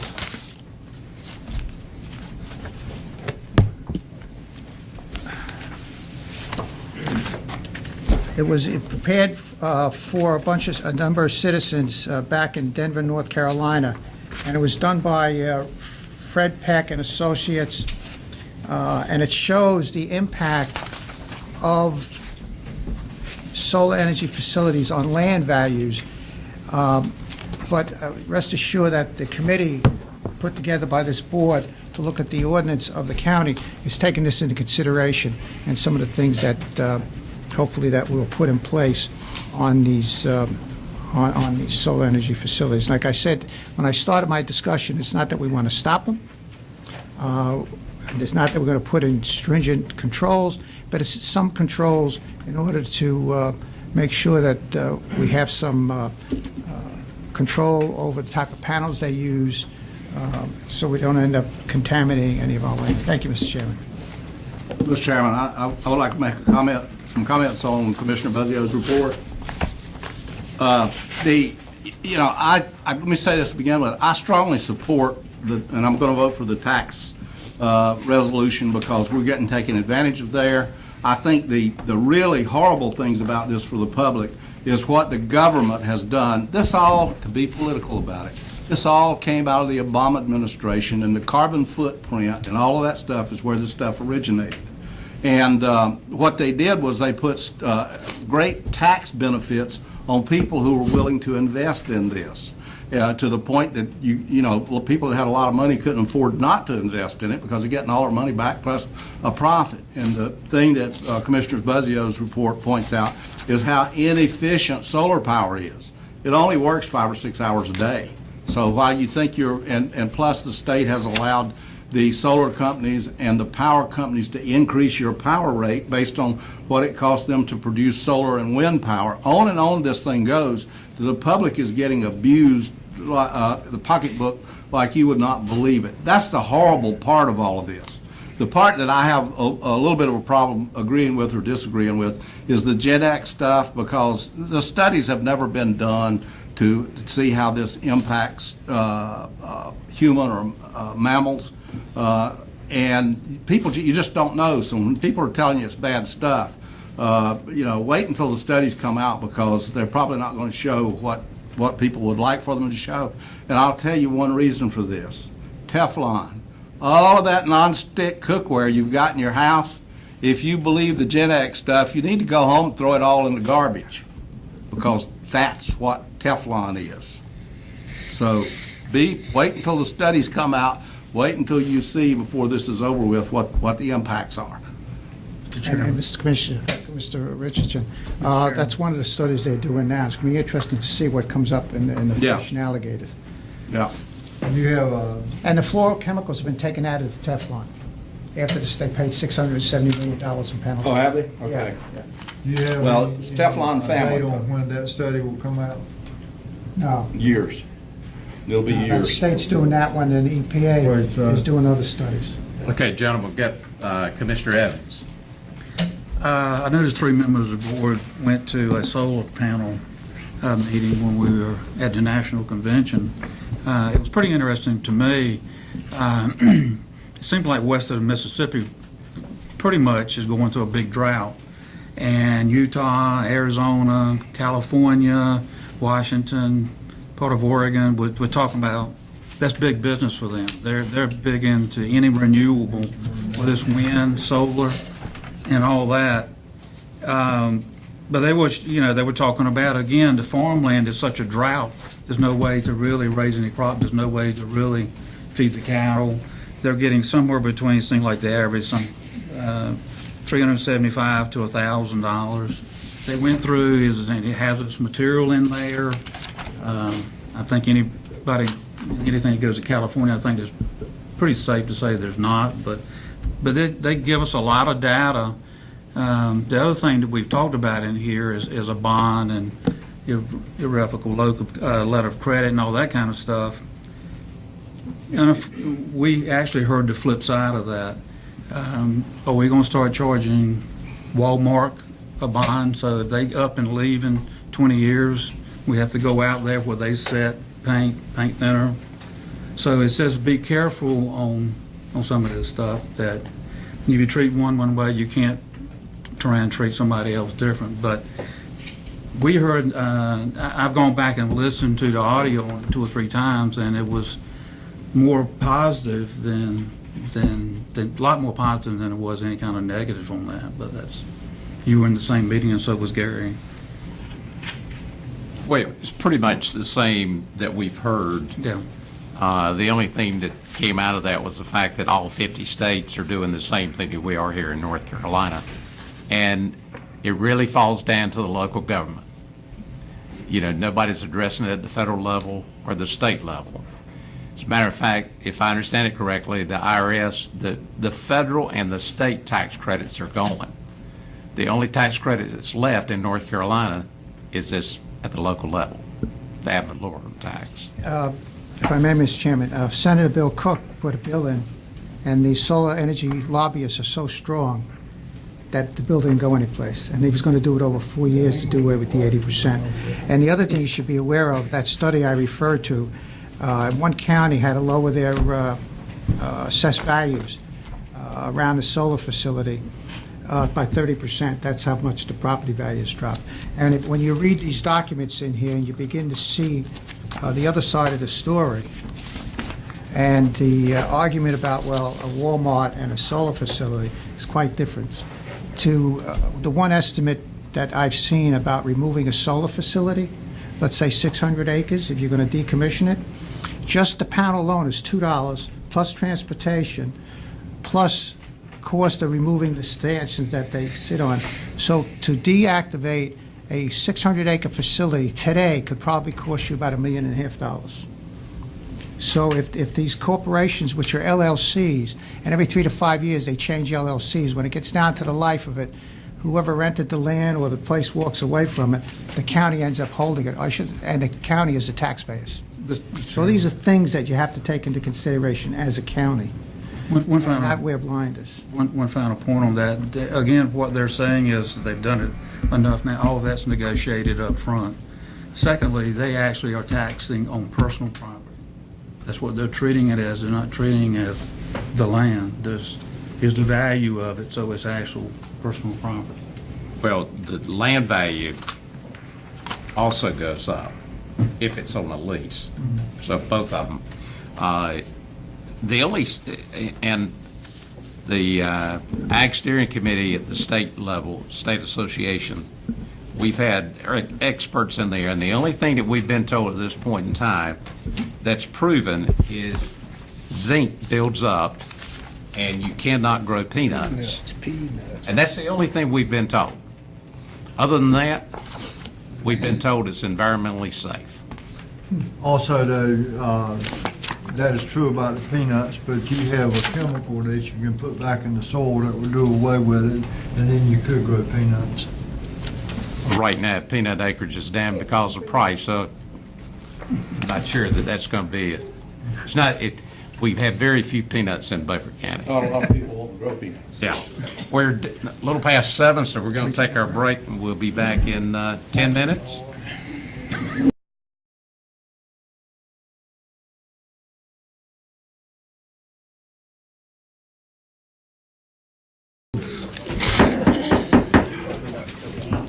We're down to items for decision. The first one is the amendment to the subdivision ordinance.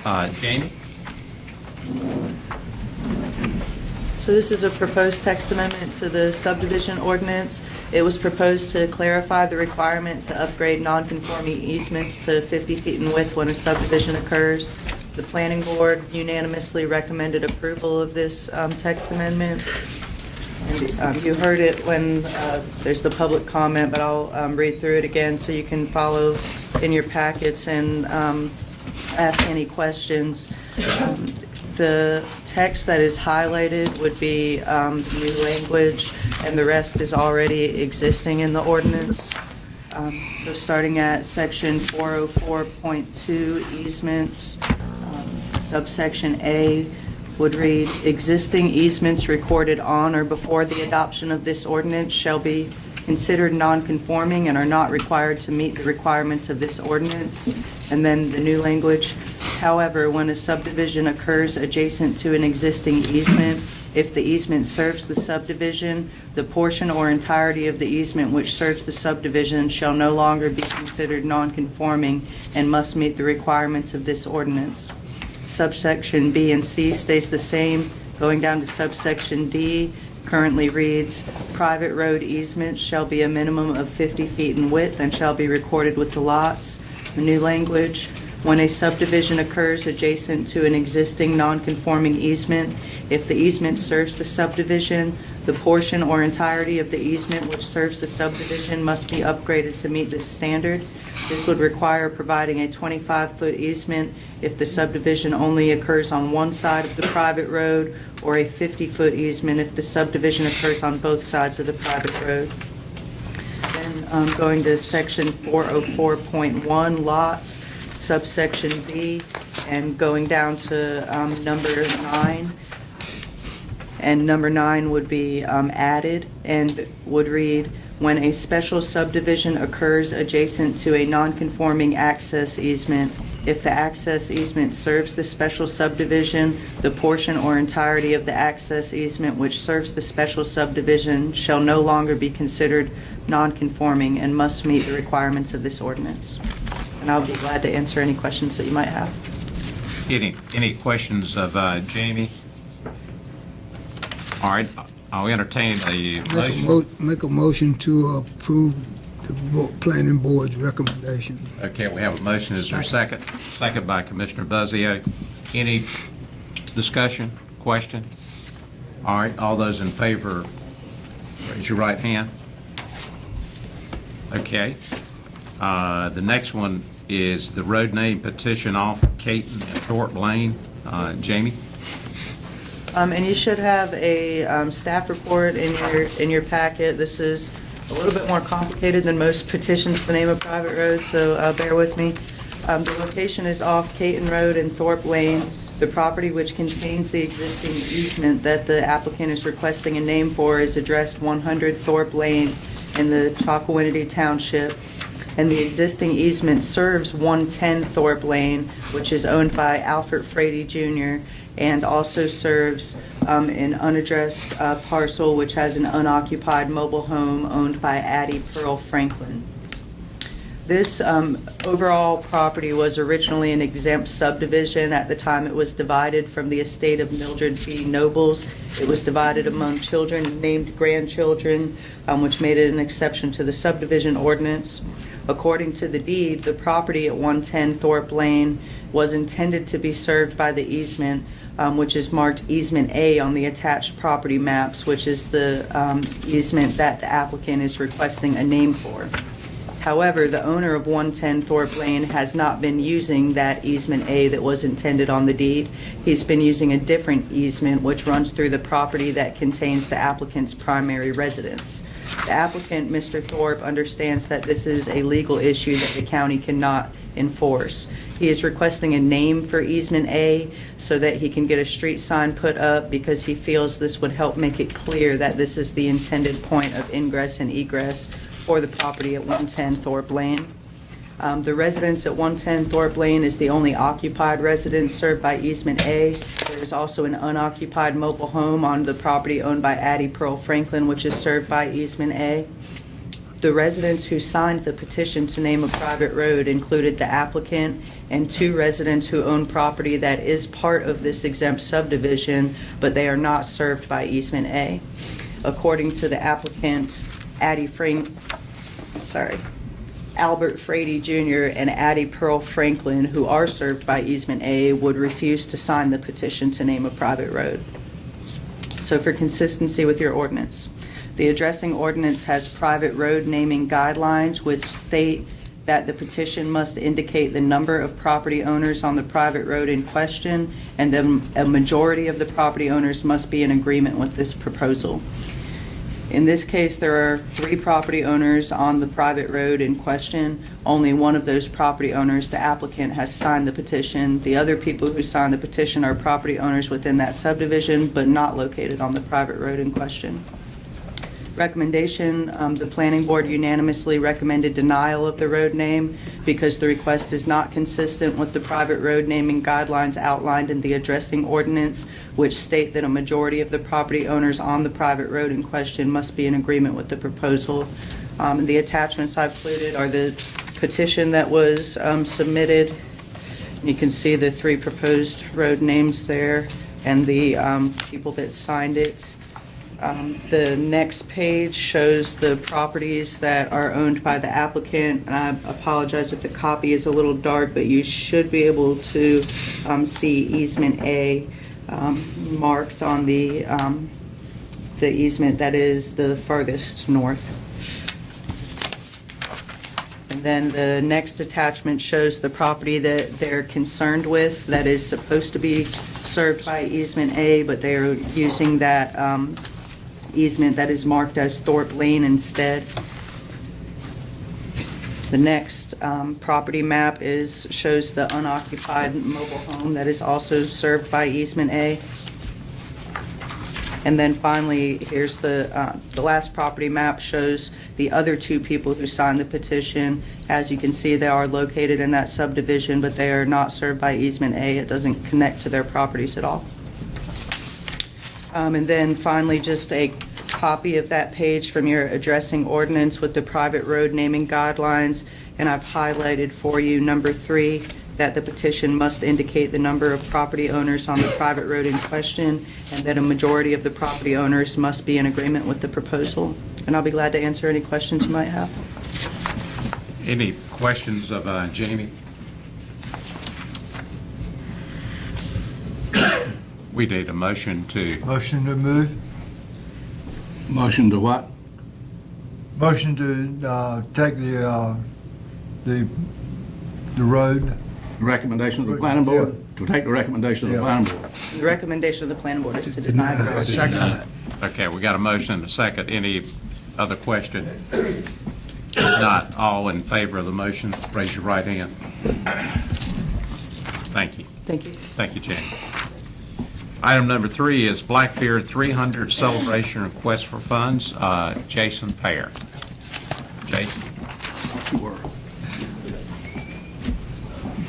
And I see you've got a heavy hitter with you, too. Commissioners, town officials, and county officials, how y'all doing? It's great to see y'all again. I'm Jason Payer, president of the Greater Bath Foundation, and appreciate y'all's time to allow me to come speak again. We've got a great event coming up this October for the 300th tricentennial of Blackbeard, and it's really going pretty well. You know, we're getting a lot of vendors, a lot of applications. This is going to be a one-year deal, but it's going to be a full family, a family-friendly event. Start at 10 a.m. in the morning, go all the way to 9. We've got right now 2 bands planned. We've got 3 pirate ships and a canning company coming, and we've got some new vendors coming from Charleston, South Carolina, and Florida. So it's really been a really good thing. You know, we start off this year with our Memorial Day celebration, as we have every year, and we had over 5,000 people come to the event, and we had the Embers, and it was a real good thing. We're really trying to, raise as much money as we can for the, town of Bath. It really needs it. We're able to help them with their sewer system. But Bath still needs a lot more, too, with their water treatment plant and curbs and gutters and mapping system. So we're constantly trying to do all we can to try to, help raise awareness for the town as a fundraising arm for the town of Bath. So when I had come earlier this year, I wanted to really, talk about is that in years past, the county has been a really good sponsor for our event, and it was my request this year to see if the county and the commissioners would entertain a $5,000 donation for the event to go towards this wonderful event that's going to happen. Channel 9 is going to be our major media sponsor. We've got a lot of things lined up with them, with our digital media coverage going in 3 states. So it's not just for Bath, it's actually for Beaufort County. There's other things that are going to be going on in Beaufort County that day too, and how we're kind of gearing this deal is not just for Bath, is that come to Beaufort County and spend the day. There's I think 1 or 2 other things going on that will give a lot of people, it's going to be good economic development, but also bring the people in to know what's going on. So that's what I wanted to come talk about. Any questions of Jason? I guess the museum will be open. The museum will be open full-time. We're trying to work right now with Cultural Resources to be able to have some reenactors coming in. We've got over 40 reenactors coming in from Florida to North Carolina. We've got a canning company that's bringing about 8 cannons, where with the pirate ships we're actually going to recreate a real sea battle. And we're not talking about the small ones like you use at the ECU games. We're talking, that's about a half a pound. This is like a 2-3 pound cannon. So we're having them lined up, and the ships are going to be PA and mics, so people are going to be swinging on the ships, and it's going to be really a good thing. I mean, there's nothing else like it. So we'll do it right. You got Chris and Carney squirming. He's talking about cannons, son. Yep. We have a large insurance policy, I can promise you that. Commissioner Evans? I'd like to make a motion to approve the $5,000 to the town of Bath for the 300-year anniversary of Blackbeard's Second. death. I'll second it. Got a motion and second. Any other questions? Mr. Chairman, where would this money come from within our budget? It's proposed to come out of contingency, you have a budget amendment that would do that. Do we have a line item in there that has to do with tourism or something? You do, there's a line item in there for $15,000 that's set aside for tourism and $1,000 increments for organizations to request that funding. Why don't we just take $5,000 out of that fund, and then you don't have to go into fund balance? You're not going into fund balance, you're going into contingency. Well, then you don't have to go into contingency. Okay. I mean, that's already budgeted money. All right. Any other comment? Would you amend your motion to say that the $5,000 is to come out of the tourism budget? Whatever the county manager recommends. We put it as contingency simply because you've got that existing. But I mean, we can certainly amend the budget amendment if you'd rather it come out of there. It would just decrease out of that one. Because don't we also, the different towns that want to do fireworks, isn't that what we normally use the tour? I would hate to clean that out when we can take it from contingency. I would prefer to do it that way. Well, right now, the manager has the authority on that $15,000 to spend it however he wants to at $1,000 a pop. So, I mean, I don't mind him spending it however he wants to, because that's fine with me. But you can always go to contingency. Why don't we not take it out of fund balance and take it out of something that's already budgeted that's laying there? Have you, I'm assuming we've already had a request and we've already moved some money out of that. No, I haven't had any requests this year. And there are some guidelines thanks to Commissioner Richardson, but there are some guidelines in which we go by in which that money is expended. So it's not free reign. But if you took it out of there, you'd only have $10,000 left in that, and that is the funds, because you remember 2 years ago, the board set that up to say, we're going to spend it, and it's going to be $1,000 increments. You could get up to $2,000 a year, once every 6 months, and that's for any organization who's promoting tourism in the county. So that's why I took it out of contingency, because we set a limit on that? That's right. We moved it to contingency simply because of that. We're not going to fund balance. You've got 25 in contingency. There's 25 in contingency. Okay. Got to come out of contingency. But it's at the board's pleasure, whatever you want. Yeah. So wouldn't we have to change the policy on the other one then? No, you just direct us to take it out of there, and we do that, and you have 10,000 left in there. Yeah. Well, you've heard the recommendation. All those in favor of the motion? Well, wait a minute. What are we actually doing? Because I sit here through this stuff over and over, and you guys talk back and forth, and when we finish, nobody knows what we're doing. Where is this money coming from? Out of the contingency fund. You're bringing it out of the contingency fund. I'm not going to vote for it if it comes out of contingency fund. It shouldn't come out of contingency. It should come out of something that's already budgeted. I'm for them. I think they need the money. It's going to pass anyway. My vote's not going to matter. Did you state our policy would not allow us to do more than $1,000 out of that? That's correct.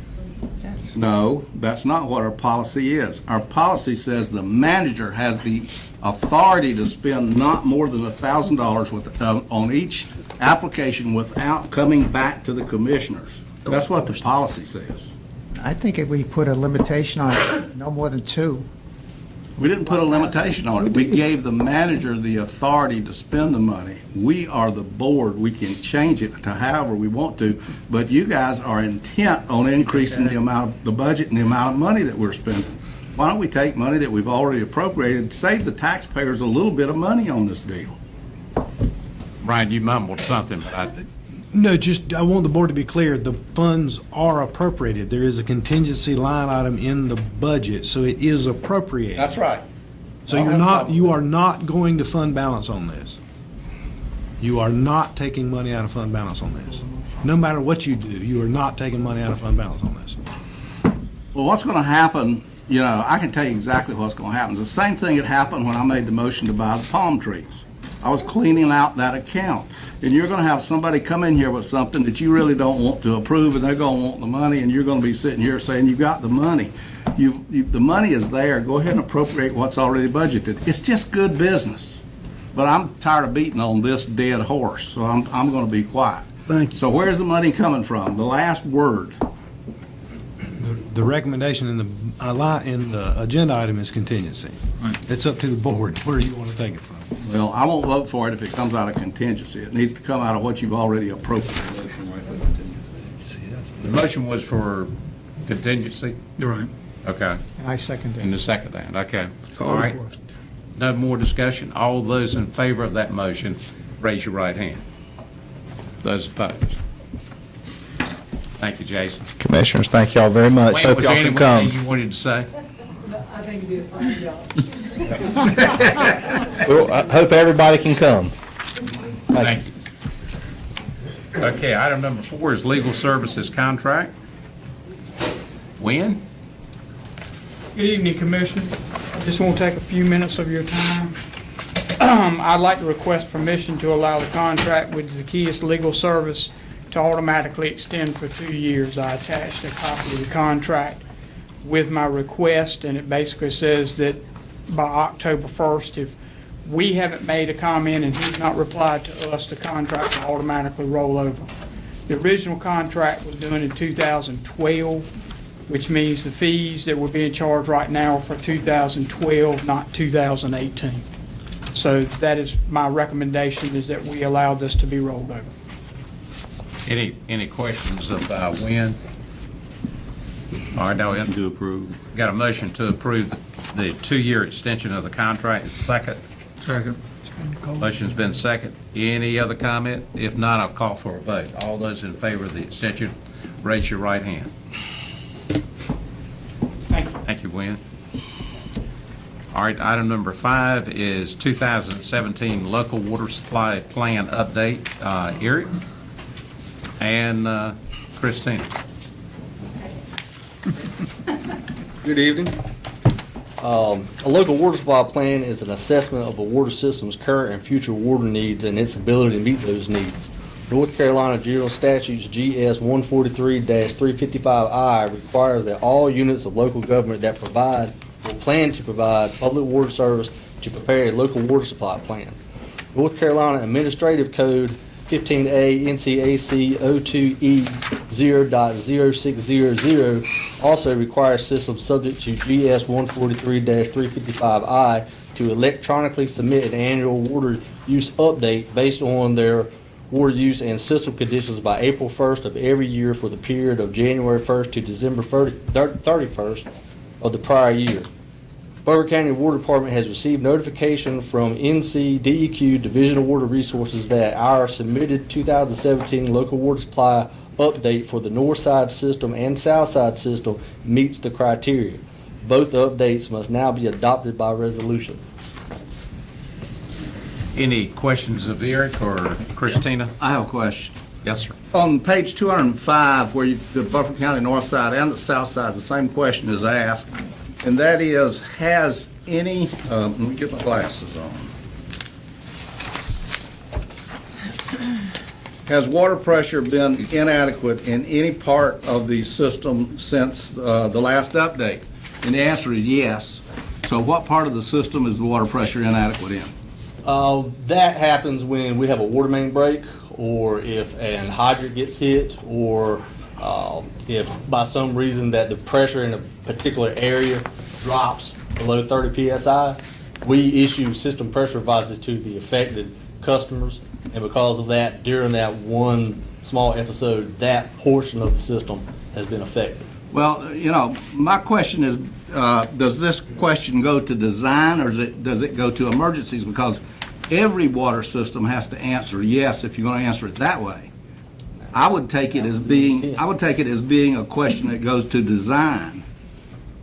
So we don't have any design inadequacies insofar as pressure goes in our water system. Overall, that's correct. All right. Well, I just think I wouldn't have answered it that way. Because you're sticking your head in a noose when you say your pressure was inadequate, because they can come back to you and say, okay, pressure was inadequate, now you got to spend some money. I think the right answer is no, because and then after that you can say no design deficiencies in pressure. I think that's the proper way that should be answered. The other thing is, are there any questions or any answers within this that are going to require us to spend money? during the coming, until we do another water supply plan? No, the intent of this is that everything has to be answered every year. So it gets looked at every year. So the way that this is set up is all the questions that we've answered on this doesn't require us to spend any money because the plan is saying that we are adequately supplied. Now, if we get in a situation where we're using way more water than we have access to, then it will require, the state will look at it and say, you're using more water than you can get. You need to come and have a plan on what are you going to do about that. Do you need to drill more wells? Do you need to negotiate a contract to buy more water? Right, but there's nothing in here in these answers that requires us to spend money. No. Okay. Anybody else? All right, So moved. got a motion, is there a second? Second. Motion and second. All those in favor of the motion or the resolution, raise your right hand. Thank you, Eric. Thanks. All right, item number 6, the award of the project management contract. Christina? Good evening, Commissioners. Since April 2017, MeterSys has worked with Beaufort County to evaluate our current processes and our metering needs.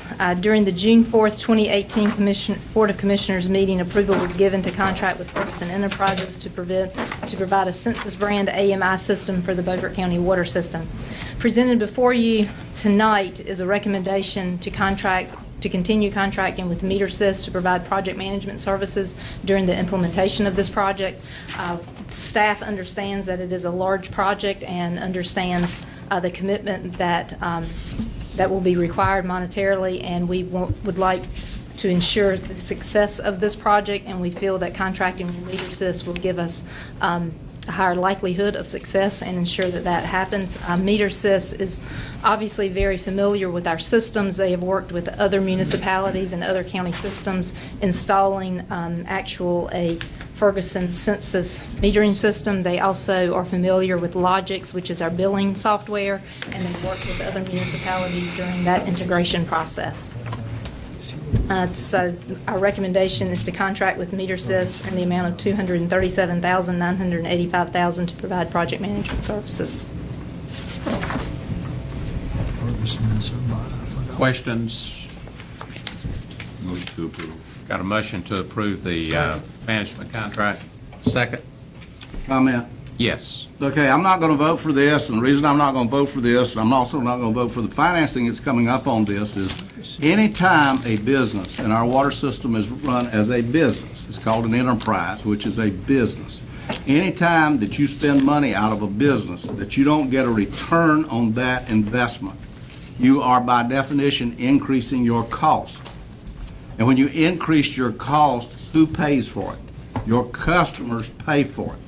So this can be parroted any way they want to say it, but at the end of the day, this is an increased cost showing only a $200,000 a year benefit, which is non-existent insofar as justifying a project. It'll take 24 years to get your money back out of this thing using their numbers. So there is no return on this particular investment, and I can't vote for it and I can't support it.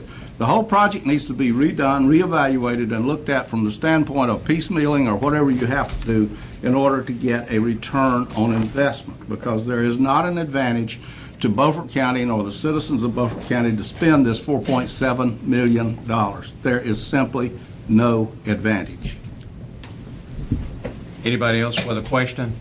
If not, we'll entertain the vote. All those in favor, raise your right hand. Thank you.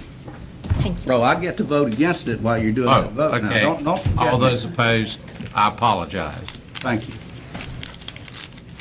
All right, we're down to item number 7, letter of support to bring fuel to downtown Washington waterfront. Martin? Good evening again. I'm coming before you to ask for a letter of support for Havens Wharf Marina fuel dock project under the North Carolina Boating Infrastructure Grant Program, which should be awarded in 2019. The wharf project is for a fuel dock. There is currently no public access to boat fuel in the Washington area. And this project would offer fuel for deep water access to transient boaters that travel down the intercoastal waterway that typically don't come to Washington because there's no fuel in this area, and they may get stuck here.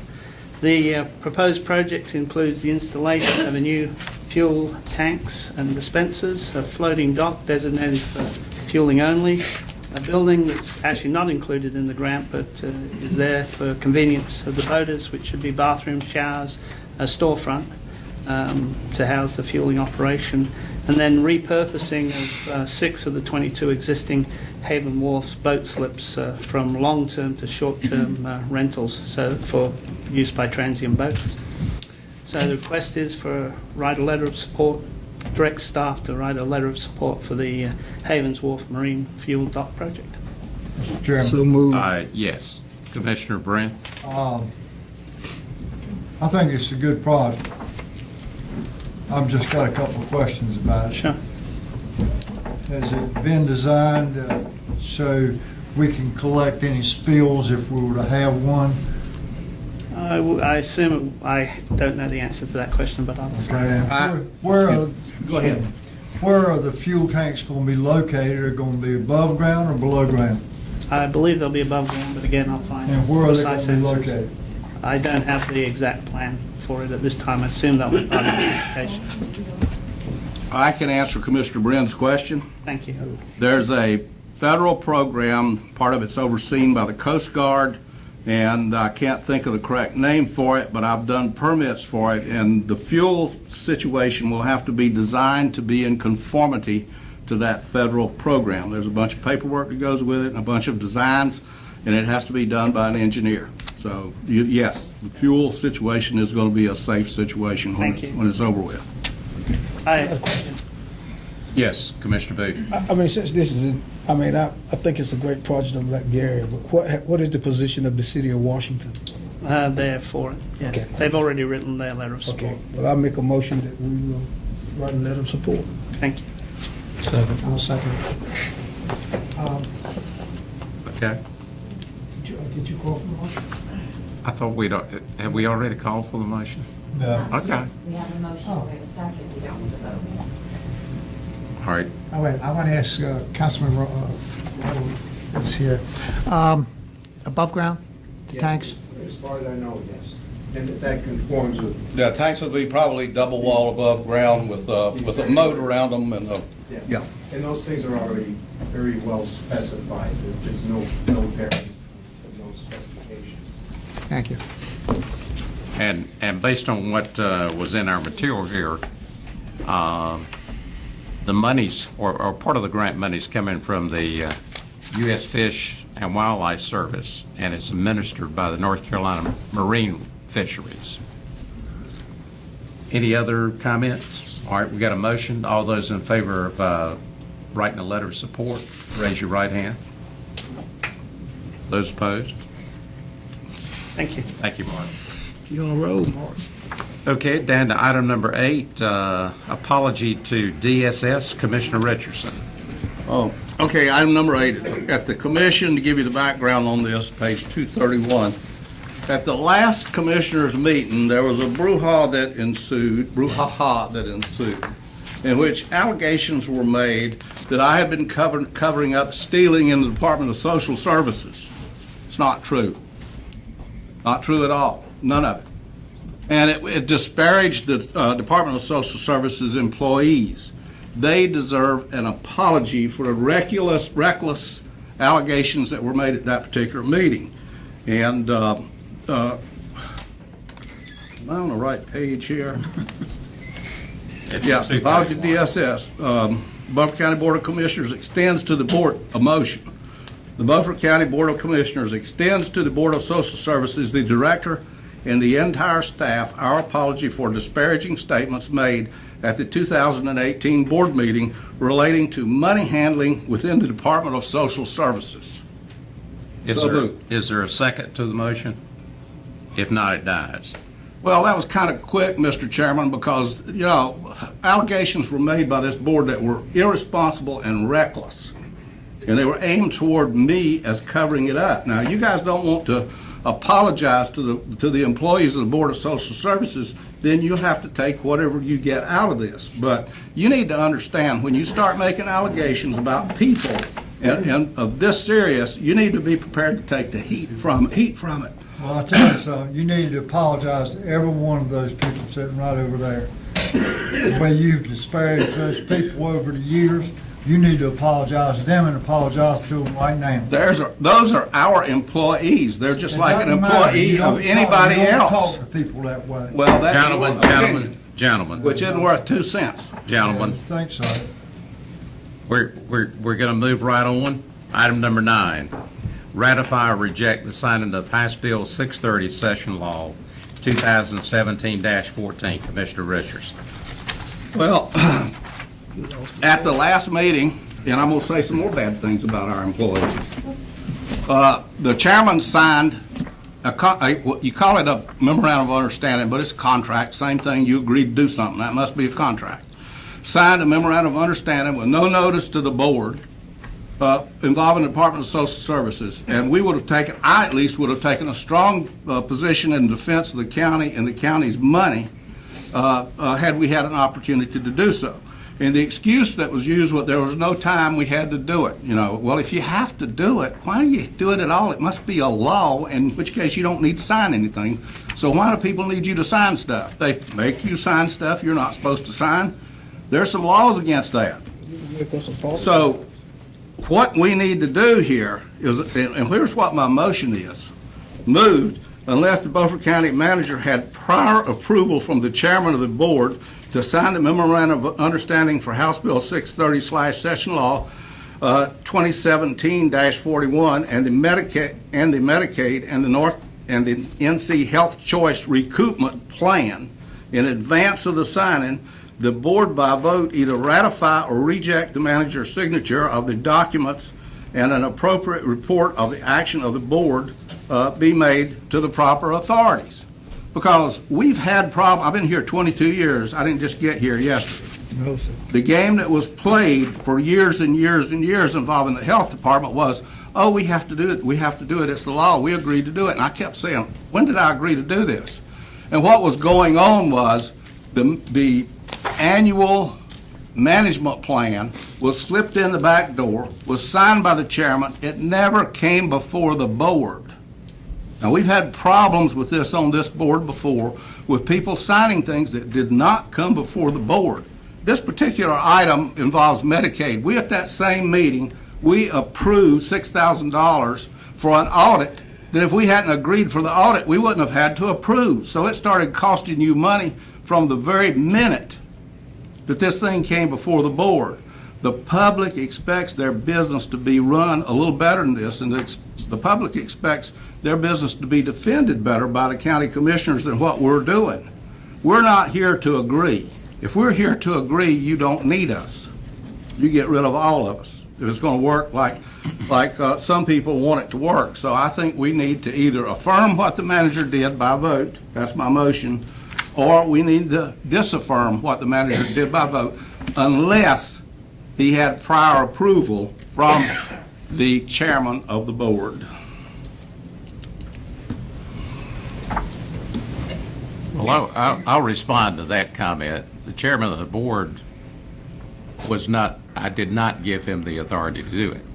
Did he talk to you about it? No. He went and did it on his own?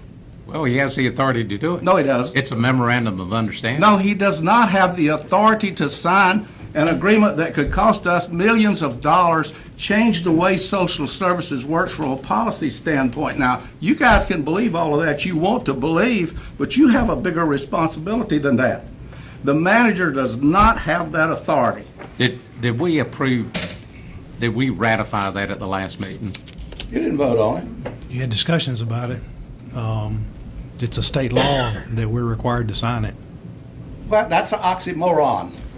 There is no state law that you're required to sign anything. Why do you have to sign it? It's a state law that forces it down your throat. The memorandum of understanding was done by the legal staff at the state level. And we were told. And they inserted his name as county manager.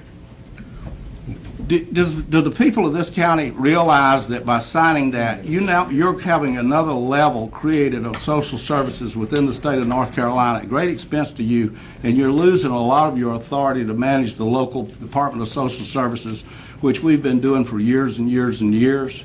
Everybody wants to run and hide from the reality of what's really going on with government. How do you think government got to be as sorry it is today? It's because of stuff like this. Thank God for Donald Trump.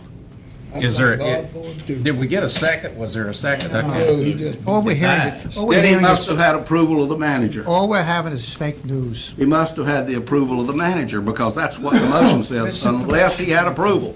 So, Mr. Manager, you did approve it. Okay, Mr. Chairman, you did approve it. We're gonna move to the next item unless the council, our attorney wants to say anything. If not, we'll move. All right. We'll go to item number 10, legislative goals. Seek legislation to repeal or amend North Carolina General Statute 105-275 that currently excludes 80% of the appraised value of solar energy facilities. This is a time of the year where the North Carolina State Association of County Commissioners, during the next 30 or 60 days, determines goals that we want to move forward, and it's a long process. It goes from August all the way through January and February of next year. Each county is asked to submit a goal or goals, and I'm assuming that over 100, maybe plus, will go in, and they go to different committees for, like this one would go to, I guess, the taxation committee. So there's no guarantee, but at the state level, they asked us to either do a resolution or a letter of support. And I recommend the resolution as follows.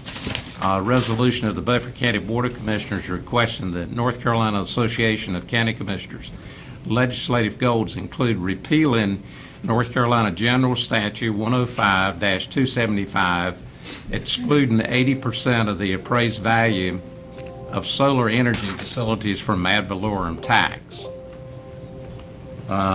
Whereas on January the 1st, 2016, the North Carolina law allowing a 35% tax credit on renewable energy production systems ended.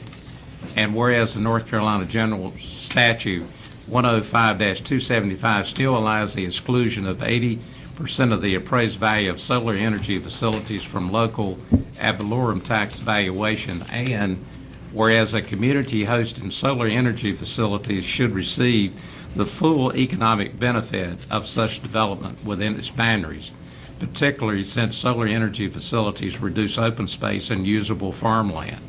And therefore be it resolved by the Beaufort County Board of Commissioners that Section 1, Beaufort County requests that the North Carolina Association of County Commissioners legislative goals include legislation repealing North Carolina General Statute 105-275. Section 2, this resolution is effective upon its adoption. And I move that we approve this resolution. Second. Got a motion and a second. Questions, comments? All those in favor of the resolution, raise your right hand. Thank you, gentlemen. All right, we're down to item number 11, AMI financing contract. Anita? Thank you, Mr. Chairman. The next step in moving the AMI project forward is to secure the financing. So on June the 19th, RFPs were issued to 10 local banks. 6 banks responded with bids, and that bid tabulation can be found on page 257. As you can see on page 257, highlighted in yellow there, Bank of America was the low interest rate bidder at 3.3644%. So tonight, we're recommending that you accept Bank of America's proposal to provide the $4.5 million installment financing at a fixed rate of 3.3644% to finance the AMI project, authorize the county manager to execute the contract, and adopt the budget amendment to make the debt service payments for this fiscal year. This action and any action you take related to this project tonight is contingent on LGC approval tomorrow at their meeting. Motion to approve. Got a motion to approve the financing package. Second. Did I hear a second? Well, let me get my speech again. All right. This, for those of you that don't know, the AMI project is the water meter project. So $4.5 million. Return that they will admit to is $200,000 a year. So divide 200,000 into $4.5 million, and how long does it take to pay this thing back? 2 divided by 45 is what? A lot of years to get your money back out of this thing. So there's no return on this investment. I'm going to say the same thing again. This is something that, we don't think about enough, but is a basic common sense. If you're running a business, and the water system is a business because the people that use the water pay the expenses of running that business. And if you spend money and you don't get a return on your investment, that is something back for the money you've spent, then it becomes an expense by definition. So the $4.5 million is there. It's going to come at the water users sooner or later. It's about $300 a year per water user, so 12 into 300. You're talking about some pretty significant things that are going to hit you. The other thing that I will say about this project, from my looking at it, it's not going to work like you think it's going to work, because you've got to have some. You're only reducing payroll by like 2 people. You're going to keep all these same people there. None of these people are computer literate. You have to be computer literate. You have to have some pretty good skills in order to be able to do this. So the next thing that's going to be coming at you is, well, we got to keep the whole staff we got, but now we got to go out and hire some people and train some people to run this system because they don't know how to run it. So just be prepared for expenses to go up. I am not going to vote for this. This is not a business deal. No businessman on the face of the earth, government, yes, government, they love things like this because it doesn't make sense. No businessman on the face of the earth is going to approve this project. So I'm not voting for it. Well, we're looking at an investment that I think the life expectancy was 15 to 20 years. 20 years. And we're looking at a loan proposal that set up for 15 years. The other thing that's not being said by Commissioner Richardson is our meters are almost obsolete that we have now. And if we had to totally replace that, that would be $1.8 million. We've had the study done, and we've had all the comments, and it's the same song and dance every time that we go through this process. If there was no savings, if there was zero savings, it would mean that your water bill would go up. But there is some potential savings. The problem is it's hard to. It's not an exact science, is it? When you start trying to nail that down. So. We understand Commissioner Richardson is going to vote no on it, and that's not a surprise, but he's not going to hold up progress in this county. We're going to go through with it. Hopefully, we'll have the support. So, anybody else have anything to say? Mr. Chairman, I'd like to refute what you just said. You've had your time. No, Mr. Chairman, what you just said all is those not in favor of the true. motion, raise your right hand. What you said is not true. Okay. You have lied to the public. Like you've never lied to the public. You definitely lied to You've the never lied to public. the Number one, the statement you made is you're going to spend $4.5 million, and at the end of 15 years, You're got nothing just left. out of order. It's a Mr. useless Richardson. project. No, I'm stay out of order. You're on this out of project. order. You keep me You're out of order on this project. You're out of order. Because what you just did is Would you just dishonest. keep your mouth shut? Oh, you're telling me to shut up? Yeah. You're going to shut You're me out up? of order. Why don't you shut You're me out of up? order. Huh? Why don't you shut me up? Okay, King we're Frankie. going to move down to item number 12. Beaufort County Comprehensive I have a Bicycle right to Plan. speak at this meeting. Brian, Not to be you've shut had your down. you've had The your public right to speak. deserves the truth. I Yeah. do. Now, that's the truth. Yeah. Brian, see if you can get to the next item. Thank you, Mr. Chairman, members of the board. As you're aware, the county was awarded from the North Carolina Department of Transportation a grant for a comprehensive bicycle plan. Mr. Manager, I know it's a lot of hot air in here, but could you speak a little louder? Yes. I'm sorry. As you're aware, the county was awarded from the North Carolina Department of Transportation a grant for a comprehensive bicycle plan. That bicycle plan would look at the county and put that piece in place because the DOT requires that to be in place when you look for grant funding for other opportunities. They have a template RFP that we received from DOT. It was put out. We received one proposal the first time, so we sent it out again. On that second time, we received two. You'll see both of those listed. One was the Mideast Commission at $45,000. The other was Alta Planning and Design at $68,000. And we'd recommend that you approve the Mideast Commission in the amount of $45,000 underneath that grant. Motion to approve. Got a motion? Second. And a second. Any questions? All those in favor of the motion, raise your right hand. Those opposed? Okay, item number 13 is the budget amendment for the one-stop voting. Brian? Yes, sir, and I'll apologize, I'm pinch hitting on this one. Kelly is not here, they're in some training.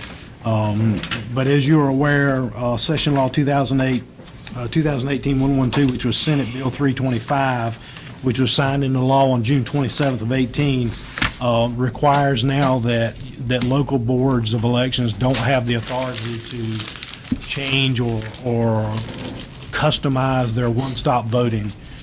It is now required that it be 18 days and that they cannot abbreviate any of the schedules for one stop. The law requires that each satellite station have a minimum be open from 7 a.m. to 7 p.m. Monday through Friday during the 18-day period and from 8 a.m. to 1 p.m. on the last Saturday. The board previously was allowed under the law to change that and set it up in the best interest of the voters and in Beaufort County. And unfortunately, based on this law, it's going to cost us, according to Kelly's estimates, about an additional $30,000 to implement that. So what you have is a budget amendment that would pull funds out of fund balance in the amount of $30,000 to be able to pay for that additional election expense. Second. Got a motion and a second. Any questions? I'd like to say something here. This is one of these bills that was done in the wee hours of the night, and the county's going to have to pay for it. But this is one of them mandates that you get mandated to do something and no money come with it. Now, our county is paying approximately $30,000. I think it's going to be a little bit more. I really do. 18 days at 12 hours a day. But just think about the burden that we have put on counties like Wake, Mecklenburg, Cumberland, by doing these great things in the heat of the night. Any other comment? Wasn't most of the early voting came out of lawsuits that the Democrats brought? No, that was a Republican-controlled House and Senate that done this in the wee hours of the morning, Mr. Richardson. But as a result of lawsuits that Democrats Well, brought. rather who done it? Let's vote. Yeah, well, you need to be careful and tell the whole story. Hood, I try not to say this, but you don't want me to tell my whole story. Oh, yeah, I do. No, you I do. don't. Oh, yes, I do. Okay, getting back to, I call it a question, all right, my own question. okay. All those in favor of the motion, raise your right hand. Okay. Can I get a motion to adjourn? So moved. All those in favor? Thank goodness. Yes.